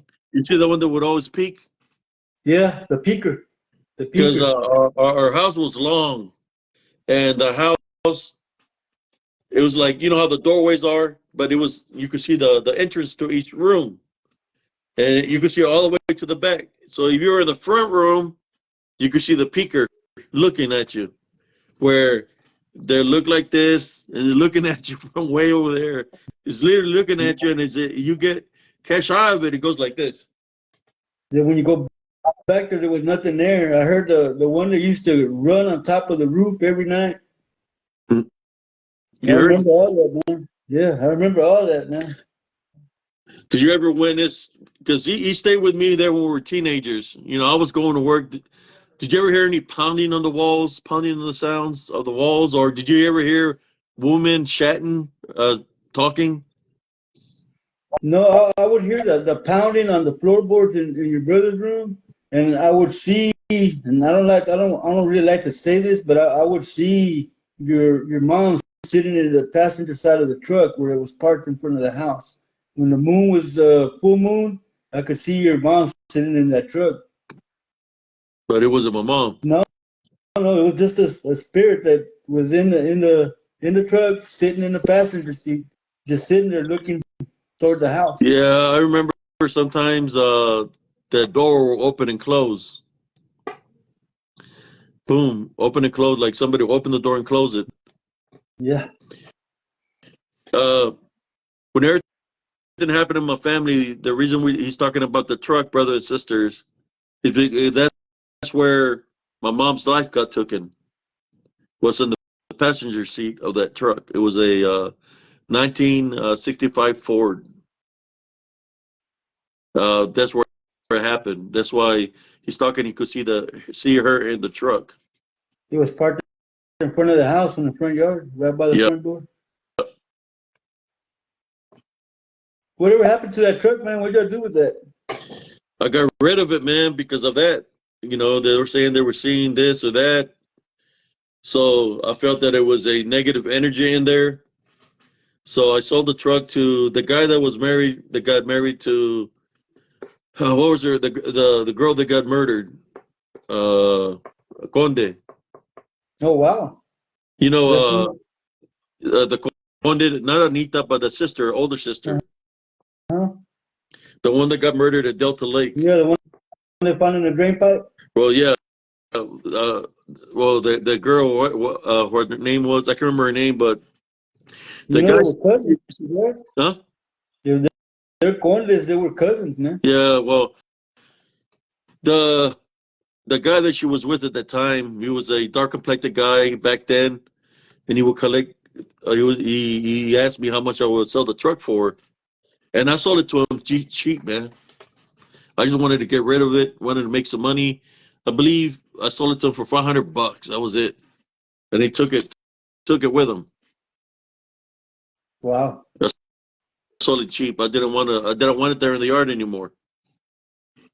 I don't blame you, man. I don't blame you because, like I said, when I was there, I could see her sitting there. I know it wasn't her, but whatever it was sitting in there, and it would just stare at the door of the house, man. And I would see it, and I just never said nothing to nobody, man. Thank you, Sister Angela. Yeah, it's not good. Like I said, I lost a loved one to the battle of what's happening when a family gets spiritually bonded, in which these demons run havoc, they run chaos and havoc. And you're listening to him. He's what he's talking about is the after effects, because my father was already gone. He was in prison, and my mother was already gone. So what cousin Jesus Carvajal is talking about is the after events of when he wasn't there what we witnessed, but he witnessed things afterwards that were as bad they were bad also, but he wasn't there when it was running havoc. I was there. It was havoc, man, because it was a house full of teenagers with no supervision from adults, man. But then again, the chores got done, we ate, and we never missed a day of school. No adult supervision, man. But I think that's why the spirits were running so rampant through that house, is because there was no head of the family. There was Yeah, no that's adult what I was trying to supervision. say. Before cousin stayed there with us, when my mom and dad were being spiritually bonded, the chaos and havoc was running wild in there, where pounding on the walls, pounding underneath the house, running on top of the roof. You could hear children laughing at 2, 3 in the morning, but it's not children. We all know that they can mimic the voices of children, so it's demonic activity. You could hear the lechuzas, the brujas making noise, chit chatting on the trees, and I would literally see them on the trees and hit them with the kalisha rocks, and they're pretty big. And I was a pitcher, hit them hard, and they wouldn't fly away. So I would we witnessed a lot of activity there. That's why I say spiritual more than anything. That's why both spiritual and cryptid, because I just want people to understand that all of these cryptids that they're seeing are demons in disguise. They're manifested to look like a beastly creature for the fear factor, or to find a spiritual opening of belief to do what they did to my family, run havoc. If they can't find a opening spiritual belief, then it's going to enter your foundation, your home, and it's going to try to cause chaos, division first, then the chaos. You know what I remember, cousin? You remember that black car that used to come down your street and then disappear? Yeah, yeah. It That had whole, a it had sounded like it had a big engine. yeah. I remember that because we used to hear it and we'd like, oh, here it comes. And then we'd be looking out the front door and it get to where it always disappeared to, and then it just disappeared into smoke. And then I'm like, that whole town is cursed. That whole town is cursed, man. I Nowadays, think you remember something. when we were younger? When we were younger, there was people out walking the street, cruising, whatever. Now you don't see anything except like late at night when all the drug addicts are running rampant, man. It's dead. It's a dead town, man. All the people that are That's a being cursed demonized town. through the drugs, they're being bonded. Yep, that town is cursed. There's no job opportunities still, man, and nobody wants to work the fields no more. So everybody just getting by on the government, man.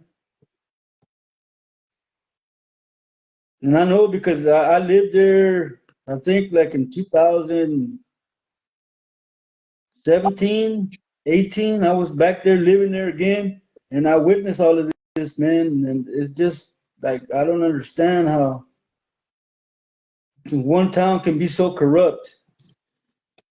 Yeah, there's been a lot of, listen to me, brothers and sisters, when I say this. There has been a lot of blood sacrifices in that town. There's been a lot of people that have died, that have been murdered in that town by the the people in power within that town. Uh, at one point in time, that town had a certain location where there was oil fields. They had the oil field pumps. I believe in that location where this oil field pumps were. I see somebody placed a picture of this oil pumps where they existed. I believe in that area there has been people that have gotten murdered, thrown into those holes where those pumps were. Because I remember of going to a location where there was a hole in the ground like this when I was a kid, and certain events happened there where something came out of that hole, and it wasn't a person, something demonic, and he was trying to take somebody, and the wind picked up. There was a gust of wind, and it was like a spiritual battle happening. But what that thing that came out of the ground was saying that it wanted for us, which was me. It was just three of us: my father, my brother, and me. That he wanted us to run. to do its works there in that town. You know, it was trying, but I remember this event. Whether it was an event that happened, I just remember it in my dreams of something in that nature that happened. You know, I can't remember it because I was too young. I can remember it as I can say the stories. So it's like I remember an event like that happening, but I don't know if it was true. But all I know, it was a hole, and the wind picked up. There was dust flying everywhere because it was a field, and this demonic being came out like a form of shadow, and it was saying certain things. I think it was talking to my father, and it tried to tell us something, you know. But it, like I said, I can't remember if it was a true event or if it was just a dream. But if I remember it, but I was too young. I probably was like 2 or 3 years old. I was a kid. If if I was a kid, but I remember the event, it might have happened because I remember the event. And I said, well, maybe it's just my imagination, you know, of a hole being there. But then, like a couple of months ago, I seen that there used to be oil fields in that area, the vicinity. Some oil fields where the thing that pumps out of the ground. There was a section in town where it had those oil fields. So to this day, I don't know if it's true or not of what I witnessed. One time I tried to ask my dad certain questions, but he never gave me a straight answer of anything. I don't have a relationship with him, you know. So I wouldn't know if it was something that happened for real, and if he was affiliated with a dark side in some kind of way or another, shape or form, he wouldn't even tell me the truth, anyways. So I just leave it up to God to give me the answers, you know. Yeah, no, man, I can't live in our hometown, man. I can't live there, man. I got it. To me, it's like time stands still in that town, man. It's like the days are like years for me there, man. I don't know if I'm used to living here in Fort Worth, and it's because of that. But when I go over there, man, time just slows down to a crawl. And like I said, there's so much evil there, man, and it's so corrupt. I don't know how people who live there, man. It's the people with hope, you know. We got Sister Maria D. Garcia here. The name of the town, Sister Angela, is Raymondville, Texas. It's in the Rio Grande Valley near the border. It's a border town. It's a border town. That's why I grew up and witnessed a lot of activity, demonic activity there, where there was a battle happening. You know, when I found out that my grandmother was supposedly a dark witch, when my brother was sick and ill in Mexico, and the medicine woman was healing him. After my mother came to pick me up, she told my mother that she knew who was a person that did the wrong to my brother, and she said the name, and the name she said was my grandmother's name, Maria Cias. But Wow. then I found out that there was, because my grandfather had a brother that lived in another town named Hargill, Texas, and her name was Maria Cias. So Wow. if, if there was a spiritual battle happening, because I found out she was a dark witch, found out some other information where supposedly my, my grandfather had a relationship with his brother's wife, Oh, wow. and his wife wanted my grandfather. His his his brother wanted my grandfather. I found out this through the grapevine. So they started fighting spiritually against each other. Black magic versus black magic. I found out this afterwards, like maybe a couple of years ago, where there were so many black magic to each other what happens when you summon things to each other? Demons are going back and forth. So I believe when I was growing up, I got caught up in that battle of witches, in which I was seeing all this activity happening because our house and her house was in the same lot. So I believe that's what I witnessed was a battle of witches in which I was seeing everything that were conjuring up, everything, That's crazy, man. everything that were summoning up. I was seeing it. That's real crazy, cousin. I've never been in anything like that, man. I mean, my dad's friend was a palero, and I would see him work with the dead spirit that he got from a Tell graveyard. tell And them for people who don't understand what a palero is. Tell them what the audience what the palero is. a palero is a male witch, I think, that can summon dead spirits to help him in his work. But he has to sacrifice Chicken. animals because the spirits that help him need blood to do the work. And That's what. from what I learned, that there no females can be paleros because of the flow of blood once a month. So the spirit that helps them could betray them and take them instead. So there's no female that can be a palero. Oh, because they have the monthly cycle, Yes, because those spirits that they work with require blood for their a blood service. sacrifice. That's why Yes, they sir. kill the chickens and all that. Chickens, goats. That's the only thing I hated about that religion, man, was the fact that the senseless slaughter of animals, man. It sounds like the religion of India, or where they believe in the woman with the six arms. What is her name? They sacrifice a lot of goats and chickens over there. Yes, yes. And It's kind of like a voodoo yeah, religion. the voodoo religion. I can't remember the six something with an S. I think that she's got like six arms, like a Yeah, demon or something. yeah. But yeah, he had a room there, man, where he had dirt from a cemetery and some bones that he stole from the cemetery. It's the snakes, caterpillars, everything There you that you go. could Sister say. Angela said Shiva. That's her name. Shiva. Everything that you Abraham could did that, consider. those blood sacrifices. They sacrifice the goats and the roosters and all kinds of animals.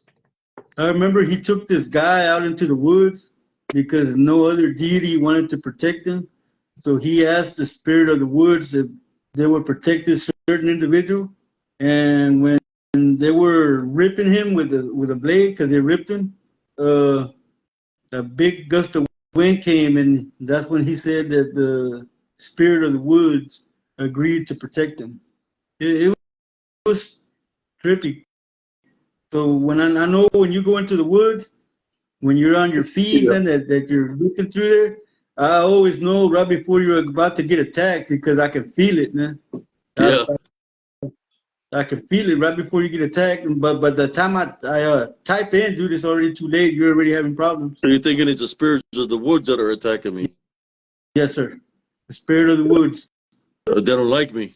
Why wouldn't they like me, cousin? They don't like the light that you represent, man.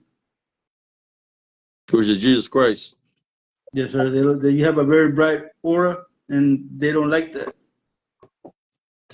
Yeah, there's a lot of people that dislike me because I believe in Jesus Christ. Certain podcasters dislike the works that I do because I interfere in their tithe, and I interfere in awakening my brother and sister because I'm awakening people that have been through something and they're trying to get answers that the parents going to give them or that they don't know about. So when I share my experiences, people can relate to that for them to have understanding. So there's people that dislike the works that I do. They come up against me because they don't want me to awaken my brother and sister spiritually.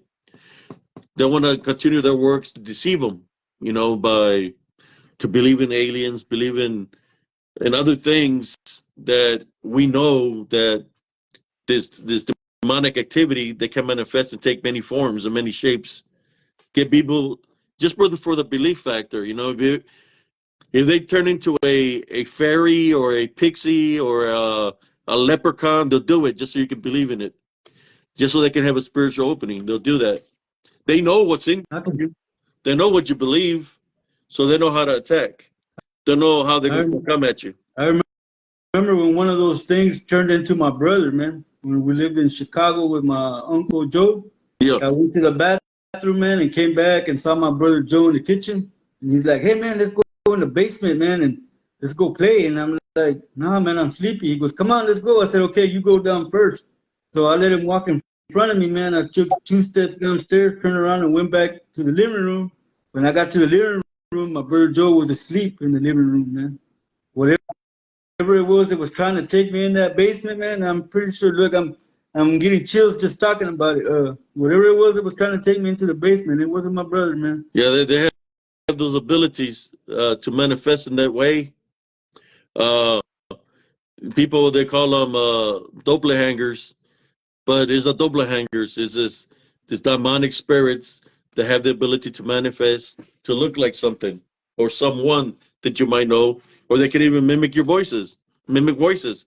I've had it where when I was in Elm Grove fighting spiritually, where they yelled my name from across in the woods to where I was at. They yelled my name, Abram, and then they start laughing, you know, and I'm sitting on the park bench. Or I hear my name being called from the creek area in the darkness. They're saying my name in the somebody voice that it's saying it. They're saying it out of the voice of my friend that was living in Pennsylvania at the time. You know, there was in Pennsylvania mimicking her voice, telling me the first thing that I heard was some rocks being thrown. I said, "Oh, just rocks." But then they said my name, and I'm listening, and I said, "Bell, is that you?" And then say, "Yes, it's me. Come here, come here." They wanted me to go to the wood, to the creek, and I said, "Bell, how can it be you if you're in Pennsylvania?" And then he changed the voice to one of her daughters, and he started mimicking her daughter's voice. I seen the light flicker. It started mimicking the daughter's voice, and that's when I got up and I said, "You know what? I don't got time for this." I just went back home. I walked up the street. I didn't leave with fear. I just didn't want to mess with whatever that was mimicking the voices, you know. But when you see that kind of phenomena, or should I say, spiritual activity, there's just one how should I say, another notch in your belt of something that you experienced that's going to help you grow spiritually. You know, it's I call it trials and tribulations. We get tested. No, we've been through a lot, but it makes us who we are right now. Like I said, there's certain podcasters, they're all about reading books, reading about stories, they're reading about a lot of other things, but they really never really experience of what we've been through. And that's the thing, cousin, because your eyes and your ears can deceive you. You have to feel them. Yes, feel it spiritually. Yeah, I'll go with my senses. You know, we train our senses. My cousin Jesus Carabajal takes the credit for spiritual aid because he helped me get to that point where I was able to know who I was as an individual, you know, but we're going to keep that in secrecy. And it was nothing good. It was just enhancing our abilities to sense what was around us spiritually, which I still train daily when I work out. I train in that nature. We do other works because we're being spiritually, not just spiritually targeted, but physically targeted by people. Tell tell them, cousin. I've said the story numerous times. Tell them what we were going through when you showed up there in the Rio Grande Valley at our house. There What we was, were a, facing. there was a lot of people that were just trying to get by on y'all, man, and talking about y'all. There was a lot of stuff going on in the house. We were seeing things that normal kids do not see. And then when we got that blue truck running, we were being chased by things that shouldn't be chasing us. And I think that might have been a cryptid because it was tall enough to pick the truck up off the Yeah, street. that's a day. Remember when I came? Tell them about the event when I came to the house. How I looked, That truck was you were pale, man. You were pale, and what would and it say? What was it? What was it telling you? What happened? that something was chasing you. That it was big, But what and did it? That something that done something to the truck. What did it yeah, say? Did it do to that that it did what to the truck? it picked the truck up off the road and it tore the tailgate And off of it. do you remember the location where I told you it happened at? Coming from the cemetery. And you were laughing at me, right? Well, yeah, I was drunk, Yeah. but But after when y'all after went you outside, told me you went outside. And what y'all find out? the tailgate was ripped off the truck, and, and then you took me to the store, and I lost my buzz because it chased us home. Whatever it was, it chased us home. We the truck was illegal, y'all. You know, I was underage. It was illegal. I had no license. We was driving this truck with no No, sticker, no nothing, no insurance, no nothing. Uh, and I parked behind this Circle K, which is the next street. He wanted to go buy a beer, and this was after I had my experience where the truck got lifted, so I was still kind of like freaked out about it. So I took him so he could buy a beer. He's coming, and I'm looking through the rearview mirror, and I'm seeing the thing that lifted my truck coming down the block that's lighted up. You know what people want to call cryptid. It was huge. It was it massive. Next thing was you know, fast. next thing you know, he's like, "Hey, cuz he's got the beer, he's buzzing." And what I tell you, Jesse, jump. What I say? Here it comes, and then the next thing Yeah, you know, I said, it "Jump in, came. jump in." And what'd you see? What did you see? It was fucking ugly, man. It was huge. It was black. Yeah, it What was did it look fast like to because we were you? doing, huh? What you seen? What did it look like to you? It was It to me, as it looked like as a big as it demon. was. It looked like a big demon. Is what it looked like to me. I even lost my buzz, man. That was a buzz kill, man. And after that, I got more sensitive to that type of spiritual pressure. So the shape of this demon. I'm going to ask you this question. I don't want to offend nobody from the cryptic community. Did this shape of this demon look like what they call a Bigfoot? Bigfoot. Bigfoot. Yes, Did it it have, looked like a big did it Bigfoot, man. have red eyes, cousin? Like, Yes, it had. It did have red eyes, and it was fast because we were doing 40 easy, man, and it was right behind the truck. We couldn't get away from it. It was fast. it was coming. He followed me all the way into town. He was waiting in the darkness for me. He Yeah, said it looked like a big demon, but it had the shape of what people in the cryptic community call a Bigfoot. Now, let me ask you a question. What was here first? The demons? Biblically, what was here first? The demons or what people called in the cryptic community a Bigfoot? to me, it was a demon that later turned to look like a Bigfoot, but it was a Yeah, demon, but man. You couldn't mistake it, that it was face. huge. It was huge. Yeah, it was huge. It was at least in my mind, it was at least 10 feet tall. It could have been taller, but I was drunk, so I really couldn't tell. He lifted the back of a truck. How, as a 65 Ford, those old trucks Like were made nothing. out of pure metal, pure It steel. lifted like He nothing. lifted it at ease. I'm driving that night. I was driving down a dirt road to the Cacaruta. I went to the ranch. Takes me to the old cemetery. So I have to pass the old cemetery first, cross a highway, 77, and then I take there's a ranch and take a right to go to the cemetery where my mother was buried. As I was driving the road, I was going like 40 miles on the dirt road. I'm going forward. The next thing I know, the truck is not moving forward. So I'm seeing the two posts where the light is on. I've seen the post there, and I'm pushing the gas. I'm going 45, and it's not moving forward. And I'm trying to figure what's going on. So when I look through the rearview mirror, I just see something huge blocking the light from the wrench. And as I stepped on the gas a little bit more, it drops the rear end of the truck onto the gravel as the wheels are spinning and it touches the ground. I lose control of the truck and I almost run into a pole. So I managed to get control of the truck. I went back to the highway. I passed the cemetery, went to the highway, and went home, straight home. I made it home, and I told him what happened, and then y'all heard the story of what he said. But he had the capability. Imagine how much energy it would have have to be able to lift an object that in that manner, especially a truck That was moving.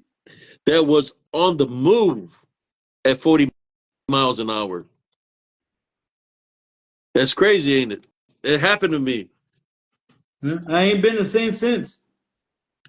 And what he's seeing is something that I've been witnessing all my life since I was a kid. They're like, man, what's the matter with Abram? They'd always say I was a travieso, that I was a troublemaker, and all this shit. No, it's not that I was a troublemaker. It's that the shit that's following me around has been following me around for a long time. That makes me who I am. Like I was always looking into all the activity that was happening around me, digesting all the people. Sometimes when you have the ability to see if somebody's got an attachment on them, you see attachment upon a people. What do? We back away from that individual. So I would do things that other people wouldn't do because I could see some of the attachments some individuals had. I could tell when somebody was good, and I could tell when somebody was bad. I could tell when somebody was practicing the dark arts. My grandmother, she kept that cover under good till that day that she blew the cover. Was when I was throwing those rocks at the lechuza, which is a bruja, a witch, and she comes out of the darkness, and she's got a smile on her face, and she says, "What are you doing?" And so I'm scaring away the lechuzas, the brujas. She goes over there, chants something to them in a different language. It was no English or Spanish. Then comes in and she gives me a smile and tells her, "Tell your mom that I took care of the situation," and she walks back home. Now, was it my grandmother that I really seen that evening, or was it something that manifested to look like my grandmother? Till this day, I don't know. I would assume it was my grandmother because I seen her walk into the house. But you got to remember some things, brothers and sisters, that this demonic forces can mimic people that you know. But till this day, one of my cousins started singing how the Wicked Witch is dead, that would tell me that it was her. Wow, But that's crazy, man. I witnessed that. No, man, in that yard where your dad lives, man, there's just so much dark energy in that yard, man. That you could feel it. How you doing, brother Tim Coakley? Yeah, sometimes, brothers and sisters, when there's when there's spiritual warfare in that manner, when they're using negative entities, they open up portals in which some of those portals are still open in that yard. If you go to that yard, you can go there right now if you want to. I suggest not to. But if you were to go there, you could, if you stand still, it could be daylight. You could hear what I was hearing. You can hear if you really just go in there with the love foundation, and you go there with your senses of keen. Stand in front of go into the yard. Don't go too far into the yard, and eventually the enemy, through spiritual law, will identify itself to you. You will hear this woman chanting that I speak of. The lechuzas are the chanting trees. You will hear that. Last time I was there, we were cleaning that house in the yard. Me and my brother. He heard that. He heard that, and he said, "Let's get the f out of here." He heard them. I was already hearing them all the time I was there, but I wasn't saying nothing to him because I didn't want to open up no fear factor. But he heard them, and he said, "It's time to get out of here." This what happened. My father was a horde. Then I went because my brother wanted to go, right? Because is he promised my aunt, which is a sister, that we're going to go clean it up. We went over there and cleaned it up. When I was moving some of the stuff into the last room where the peaker will come out, well, the peaker had moved. There was a part of the roof that was missing the sheetrock. I was moving a mattress into that room. This is what I witnessed. The peaker was up on top of the roof, looking at me, and I could see yellowish eyes looking at me. I could see the silhouette of the peaker looking at me. So by the time I got to the front room, the peaker slash demonic had entered my father. My father's eyes were rolled back white, and he's talking to me in a whole different language, like he's possessed. And I told my brother, "Let's get out of here. You know, let's get out of here right now." You could literally tell that something had entered his body, and I start praying against him, and you could tell something's there. And my brother was freaked out and said, "Let's get the fuck out of here." You know, excuse my language. So we got in the vehicle. We're already over there by the Texaco. And I told my brother, "Look, bro, I've never left away from a spiritual fight. I didn't run then. I'm not going to run now. Let's go back. Let's go back. Like that, nothing's going to follow. We'll go back and make a spiritual stance." We went back, parked the truck. When we got there, my dad was sitting in the front yard. He had a smile on his face. And he's like, "Hey, how y'all doing? Y'all came to visit me?" Like he didn't even know we were there. When we were there cleaning his house, he was acting different. He was acting like nothing was wrong with him. But that's when I knew that there's still demonic activity there. To my understanding, like I said, I don't have a relationship with him. What I hear, he don't live there no more. I hear that he lives in a retirement home, that he moved away from the house, that he's doing better. That's what I hear. I'm not sure. But there's definitely some activity there in the house. It was up to me. I'll go there, light the sucker up of the house and get rid of it, man. Because there is a lot of activity in that house. In that room that my cousin is talking about, I had an uncle that used to live there a long time ago when I was a kid. And I believed he had dabbled with something in there. Black magic or something. So he dabbled with something in that room. That's And why chicken. there's like, yeah, something. Oh yeah, something open. A portal open up in there. Yeah, and there's another uncle that would mess with chickens. Uh, like I said, I believe it has to do with demonic activity, demonic possession, where he wasn't all there, but I believe there was something that had a stronghold over him. That he was like that, you know. I had an uncle that was sick, where they say he had hit his head on a railroad track, and he was never the same. Where his mind was like of a young, like a kid. But besides that, there's a lot of activity that I witnessed throughout the years that I stayed there, from when my grandmother was there, and now that I live somewhere else.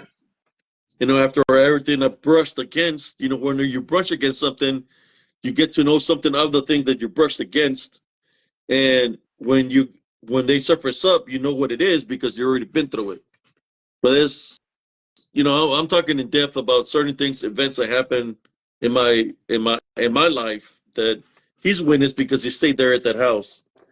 At the other house, at her grandfather's, where your mom used to live, or Tia and Janie, there was activity that happened there where I could hear somebody walking in boots from the back room all the way through the kitchen by the restroom, dragging the boots, like somebody in boots, which I believe it was, might have been the spirit of my grandfather. But the thing is, it was already happening before before our grandfather passed away, where I was hearing the boots, where somebody was walking in boots in that house. Bro, I believe that bro, there was activity that happened in the house also, but that house got sold. It got moved to a different location. I'm just wondering if the activity bro, still happens. I don't know if the activity was as bad as to where I used to live, but there was activity there. what I heard, man, and this is a story they told me, is that our Uncle Tony used to practice black magic in that back room, and he had a black Bible, and that black Bible was still in that room. No, I don't know. That that's why that there was so much activity in that part of the house, especially since nobody ever went back there, and you would always hear noises back there. But that's what they told me, that he used to dabble in black magic and had a black Bible. Oh wow. Well, I didn't know about that. I just knew that he wasn't all up there. You know, he was sick because of uh, having the high fever when he was a kid, and he almost passed away, and he stayed that way. I have a memory of him when we lived in Chicago, man. That he came over to where we lived and stuck his hand through the front glass of the front door. And I remember, I think it was Tia Sylvia and Tia Rachel were screaming because he was totally like possessed, man. I remember that his eyes were not normal, and he wasn't sick yet, man. He was in his right mind. I mean, before that incident, but yeah, he stuck his hand through the front door, broke the glass, and got in. And then my mom came out of nowhere and just floored him, man. They sent him back to Raymondville right after that. That's Uh, that's a memory I have of my Uncle Tony before he was the Uncle but Tony he was that like we both knew. that's it's been all his like that all his life, of what I understand. Well, then whatever happened that day, something possessed him that he did what he Yeah. did. He broke that front door down, man. He broke it down. So, Sister Angela Bennett says, "My father died last year. His ashes are in my garage. Still don't know what to do with it." She said, "I grew up in Virginia near Washington, D.C., near the battlefields of the Civil War, so I've seen and experienced a lot." Yes, brothers and sisters, when there's uh, a war or where a place where blood has spilled, has been spilled on the ground, you're going to have all kinds of activity, and it's about the souls, about the souls being collected. You hear about territorial witches. There's territorial demons that are in charge of certain areas, and that's what brings the activity, because they don't want nobody going into those areas where there's been people that have died, so their spirits can be freed, set free. So if you go there, for example, me, when I go to certain areas as spiritually, that I place my faith and trust in Jesus Christ, and there's people that have lost their lives in those areas, and the spirits come to me, because there's been spirits that come to me telling me to help them. So I go into prayer and call upon the heavenly light for those spirits to be free. The territorial things around those areas, they get pissed off because I'm interfering in them, having them captive in those areas, where they're like soul collectors, or there's been some of those are fragmented souls, which they don't know they even died, but they're trapped there because they're fragmented. They have their soul has to be placed piece by piece in order for them to be able to cross over.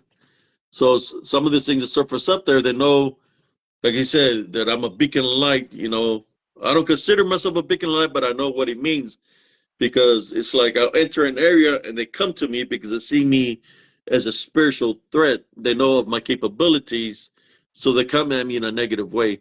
They know that I place Jesus Christ first, so they come at me. Why do they come at me in a negative way? That's why I capture the images that I capture. They come in a negative way because they know what I represent. They know who I stand by. So they come at me in a negative way. They, through the spiritual law, they identify themselves. That's why I catch them in the images. Now, some of these pictures that I got, you even got them where I'm taking selfies where I'm sensing something behind me, whether I'm hearing a growl, I'm hearing a huffing sound, I'm hearing somebody speaking in a different language. So I angle the camera when I'm doing my lives, if I'm pointing it at myself, and I'm able to capture whatever's there. Or if I'm facing the camera forward, I aim the camera where I hear a noise or I'm hearing something, and I'm moving the camera around because I'm using my spiritual senses. That's how I capture the things I capture in camera. gonna take a little break, man. I gotta run to the bathroom. I'll All be right right. back. I'm gonna give me a quick. Give me some water here, real quick.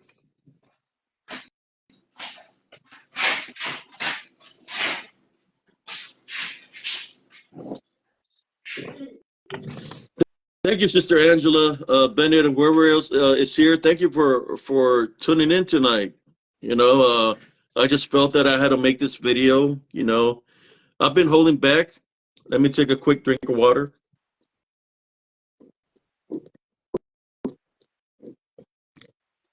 I've been holding back of my works because I don't want to offend other people. You know, there's people that their podcast is money or whatever, so they expect everybody to hold back for what they're doing when they're on. I can't do that. The reason I can do it is not because I'm trying to compete against anybody. I can't do that because I have to do my spiritual works. So I'm guided to do this spiritually through the Heavenly Father. Um, I'm trying to stay more active than what I was before. Before I was maybe in a week or 2 weeks, I'll do 2 videos, sometimes 3, but I wasn't doing nothing there for a while. But I'm thinking about doing this kind of videos, whether it's late night stories that I say or bring a guest on. You know, I want to do more things in this nature so people can share their stories or, you know, they have something to share with the audience of what they've experienced. You know, they're more than welcome to say their story because I believe that sharing is caring and it will help out one another to find answers of what we don't have. That's a big step in order for us to move forward to be able to obtain that love foundation, you know, which we have to. Oh, sounds good, Sister Angela. Just let me know when you'll be available and we can do a live whenever you want to do a live. Me share your experiences of what you've been through. But this is what initially my show was called Positive Spiritualist. Uh, I was doing Positive Spiritualist, Light Worker of the Worlds, and Light Worker live feeds. I would do lives there, spiritual talks, you know, about love and Love Foundation and stuff like that. So one of the wise from somebody that was in the cryptic community that was there told them about what I was going through, and because I told them about the experience of the dog of what looked like a werewolf-like creature that I felt that it was demonic. So they got me to speak to Mr. Vic Condov from the Dogman Encounters. So I share my story there on Dogman episode 53.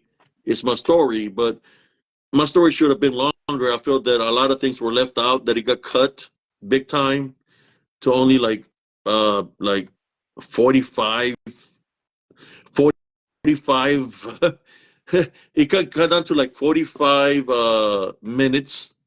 It should have been way more than that, but I believe it got cut down like that because they want to stick more to the narrative of it, the dog man being a real life flesh and blood creature instead of something that's demonic.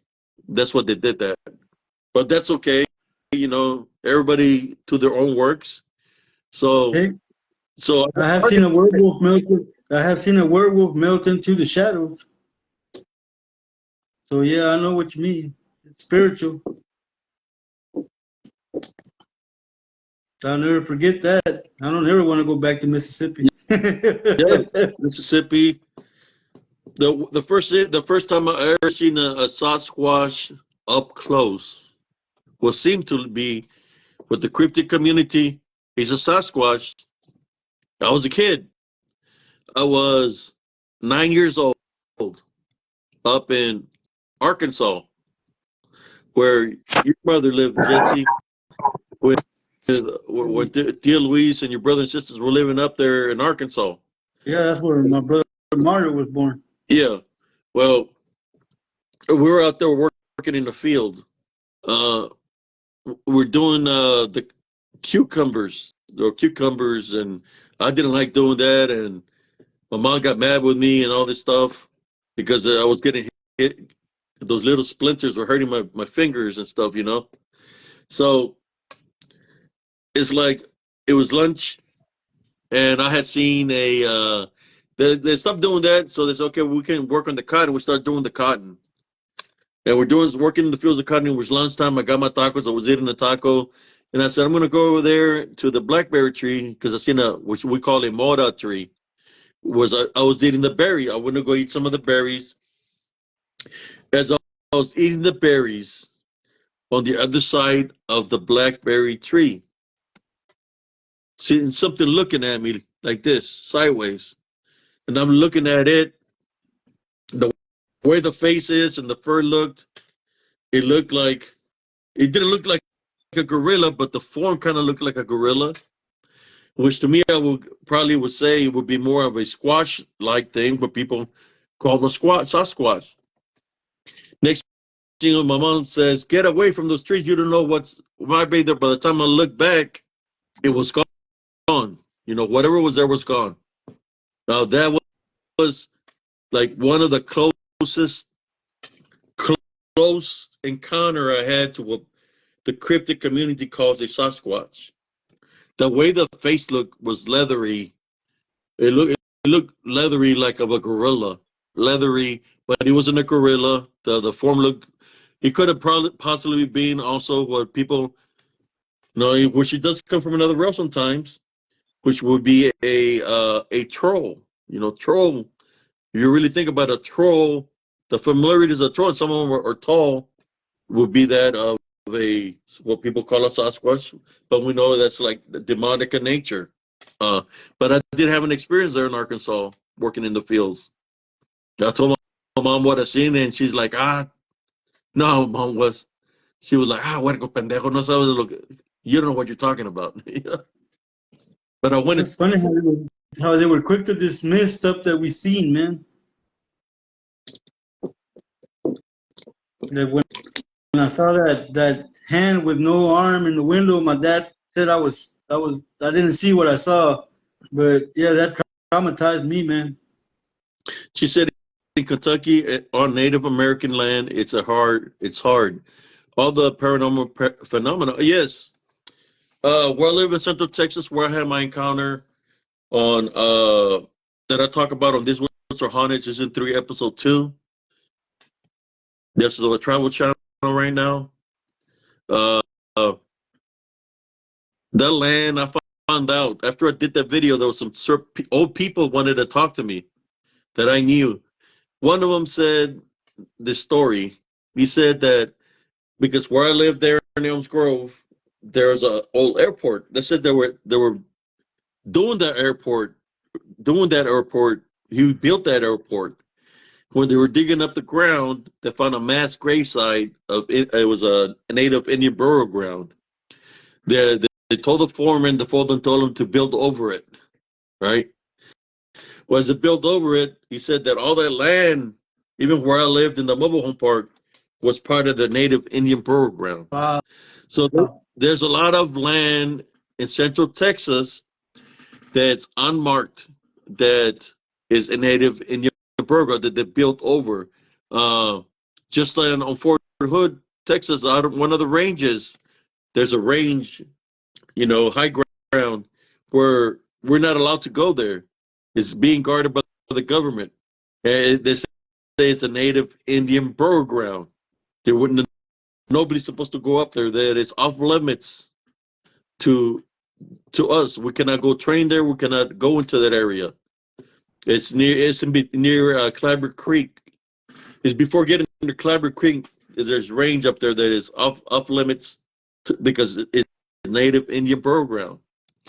Imagine how many native Indian burial grounds are built over right now as we're growing and growing and growing and knocking down woods and all this. How many unmarked native Indian burial grounds? How you doing, brother Peter Limos? Have been built over, in which there's a lot of activity happens. The home that I had in Heather Glen area, I seen it. I was in the military. I was a young sergeant. Bought me a house, and I seen it get built from the ground up. I'm moving there. The first thing that I noticed, the first 2 days that I moved in there, this is what I noticed. I could hear a baby crying out of the chimney. A baby crying out of the chimney. And I'm like, wait a moment. This house just got built from the ground up. How could there be a baby crying out of the chimney? Then I said to myself, well, maybe it's a cat, right? You want to take the spiritual aspect out of it. So, okay, I'm going to leave it as a cat. But I overhear that all the time. Next thing to start happening, doorbell start ringing. Go open the door, there's nobody there. Close the door, walk back to the room, the doorbell rings again. Go back out there, open the door, there's nobody there. I said, okay, I'm just leave it as it's just a fault in the doorbell. Right. So there's one day I'm barbecuing. I'm going in and out the back sliding door. I close the door.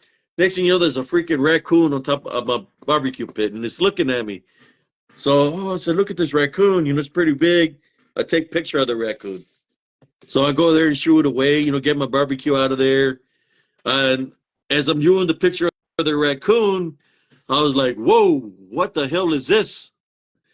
You could see the raccoon, but behind the raccoon, you could see a native spirit looking right at me, like it's standing right by the raccoon on my picture. Well, I said, wow, skinwalker. Then one day I'm outside in the backyard and I hear somebody whistle a certain way. I was like, whoa, I recognize the whistle. That sounds like my father coming from the woods. And the woods is right there behind my yard. Right, like got the barbed wire fence and the woods is right there, all wooded area. Next thing you know, I hear my name being called. So I go back inside the house like, whoa, I don't know what this is. I said, nah, just my imagination. Uh, One day I'm laying down in bed asleep. I'm having a dream where I can see like a black panther pawing me in the head, pawing me in the head. And I'm in the dream. Then the dream changes, and I could see what seems to be a young girl crawling through my window on my bed. Her eyes are rolled back wide. Her mouth is open like it looked like she drowned. And she goes like this, scratches my back in the dream, and I wake up. I wake up, get out of bed, and I have there's company. My sister's out there talking to my cousins, and I go into the room to the kitchen to get a drink of water. As I'm getting a drink of water, I say, "Hey, what happened to your back? You got a scratch right down the center of your back."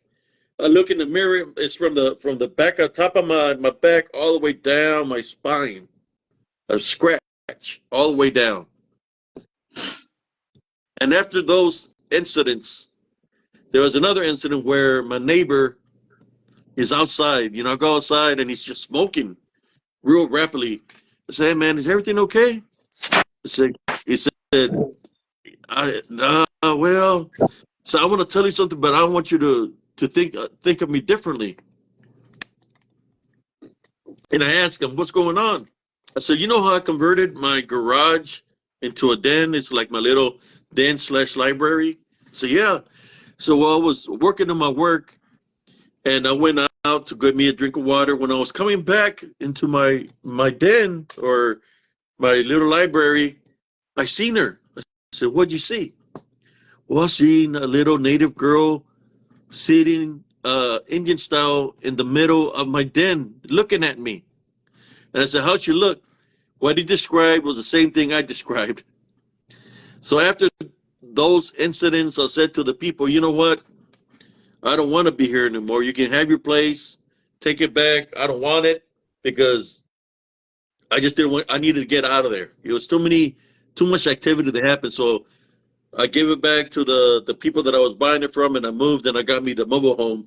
And I thought things were going to be different in Elms Grove, but I found out otherwise. So a lot of the land in Central Texas, there's a lot of activity. If you go to Shark Riches Fall and you're uh, spiritually enhanced, there's a lot of activity there. They'll know you, and the spirits in the woods, they're real aggressive. I got pictures where I got jumped off a ridge and I'm all banged up, all bruised up. they're aggressive and they will attack. So if whoever ever wants to visit chakra rituals, be careful when you go there. That's all I can tell you, especially if you place Jesus Christ first, because I believe they're native spirits of what cousin Jesus talks about, and you're talking about. They're real aggressive, and they consider that their land, and then want you out of there. So they go by any means to get you out of that land.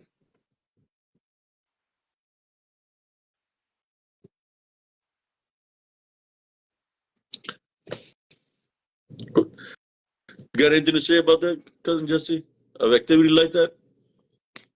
All I can tell you, cousin, is that after that Palero took that guy to the spirit of the woods, I quit training in the woods. And you remember, I used to love to train in the woods. I don't no longer train in the woods, man. Yeah, I used to train in the woods still when I was in Germany. I was training in the woods. I'll put to do the training in the woods spiritually to enhance my senses, but and I was practicing with the tree, and my chi was so strong that I did a thrust to it, and the tree fell down with a thrust. And I was looking at my hands, it's like a lot of energy knocked it down, right? So when the tree fell, it was real tall, but it fell to the ground. I was looking at my hands like, whoa. But then, as soon as that happened, this is what I hear in the distance: trees falling, boom, boom, and something's coming my direction. And I could see the trees falling and coming towards me, closer and closer. Something was coming to me. So I said, you know what? I don't think I'm ready for this. So I left the area. It's the spirit of the woods, man.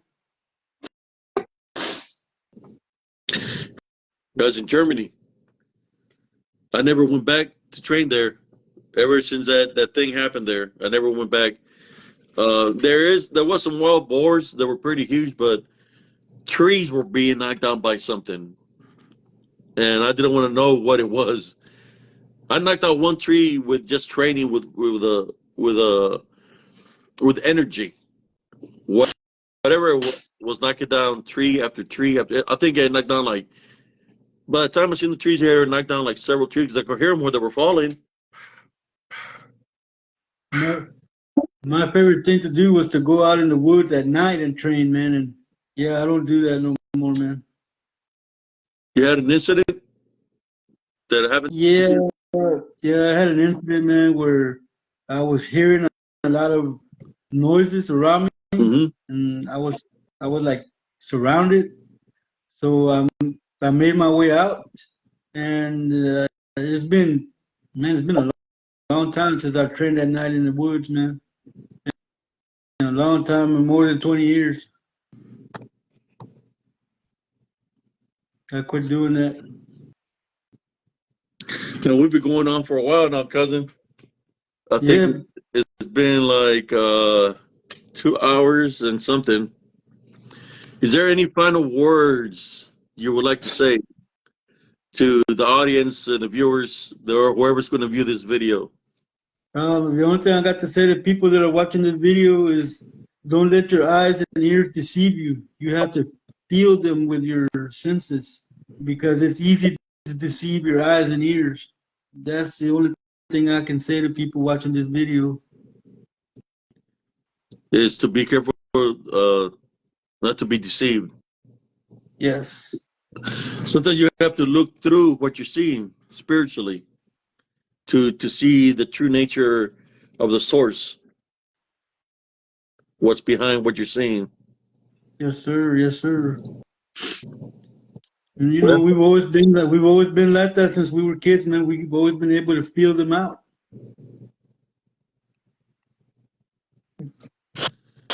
yeah, always follow your heart, follow your spiritual senses.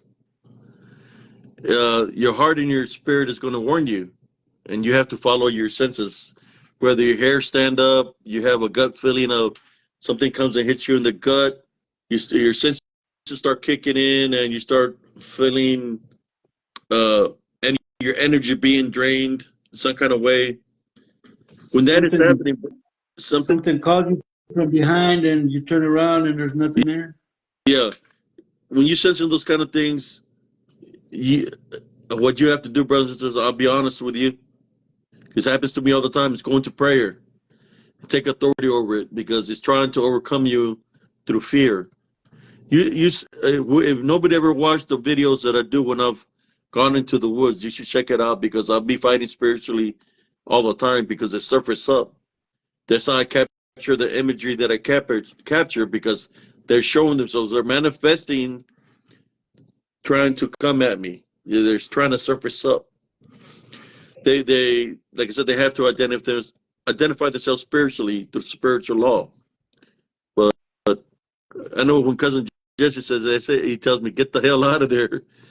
I'm sensing something over here. Get out of there. You get out of there. And I'm there because it's like I want to walk in there just like I walked in there with my peace, my tranquility, my love foundation. I want to walk out the same way. I don't want to run out of an area because then they think that you're afraid of it.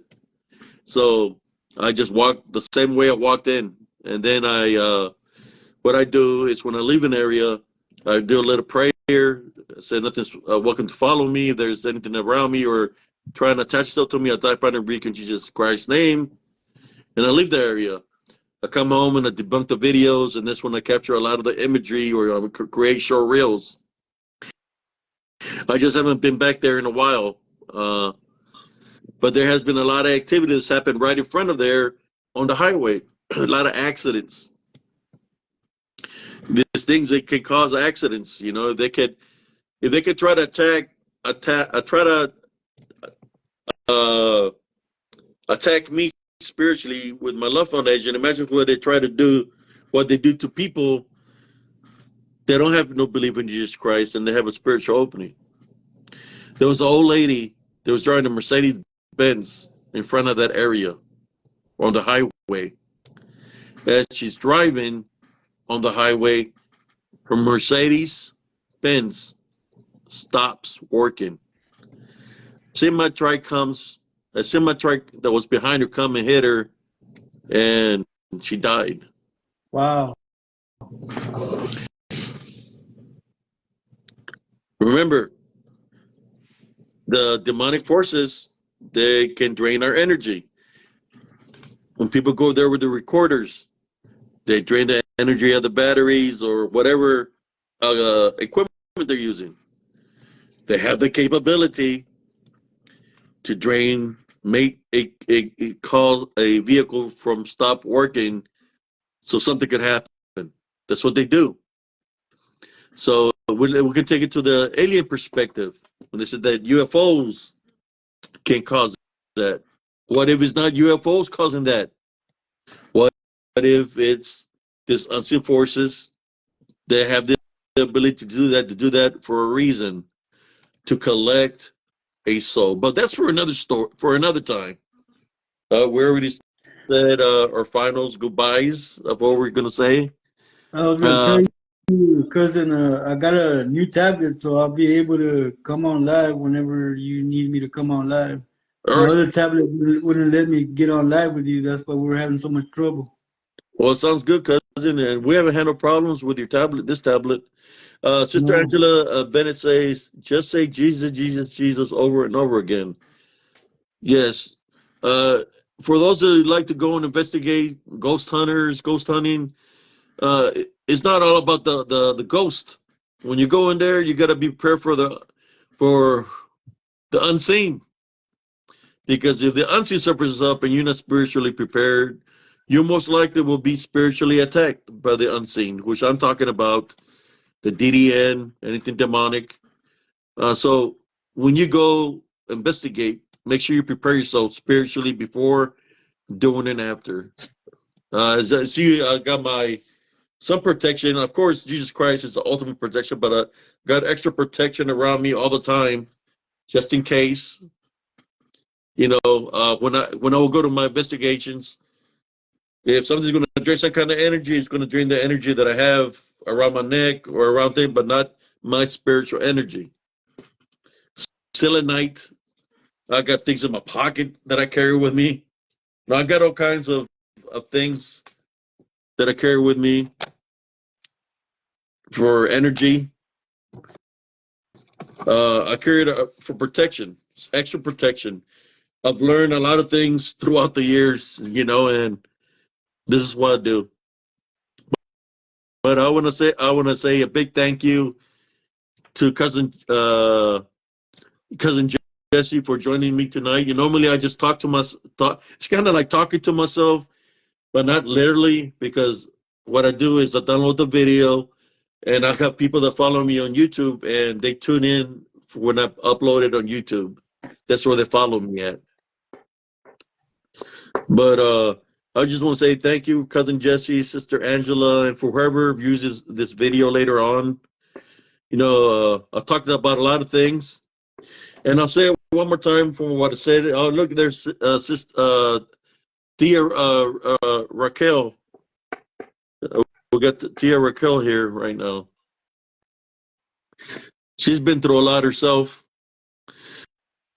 Sister Angela Beth says, "Dearest Jesus Christ and your saint and angels, bless this group of individuals tonight. Protect us from the army of darkness, being us together in truth and light, and give us your holy knowledge and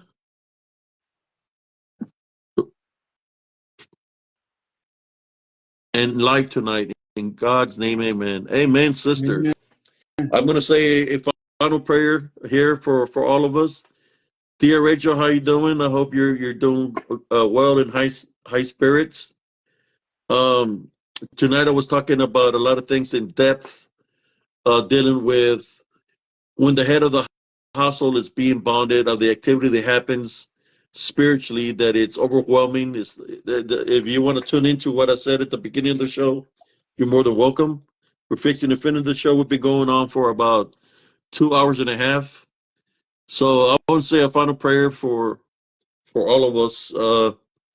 Heavenly Father, at this time I'd like to pray for all my brothers and sisters, family, uh, for us for you to continue to protect us spiritually, to give them the wisdom and knowledge to be able to do the works that we do, for you to help those that might be spiritually bonded, for them to set themselves free from the bondage that they have, uh, for you to shine your heavenly light upon them so they can get free from any kind of bondage. At this time, we bind, and rebuke any unclean spirits on anybody that views this video, or anybody else that's being bonded any kind of way, shape, or form.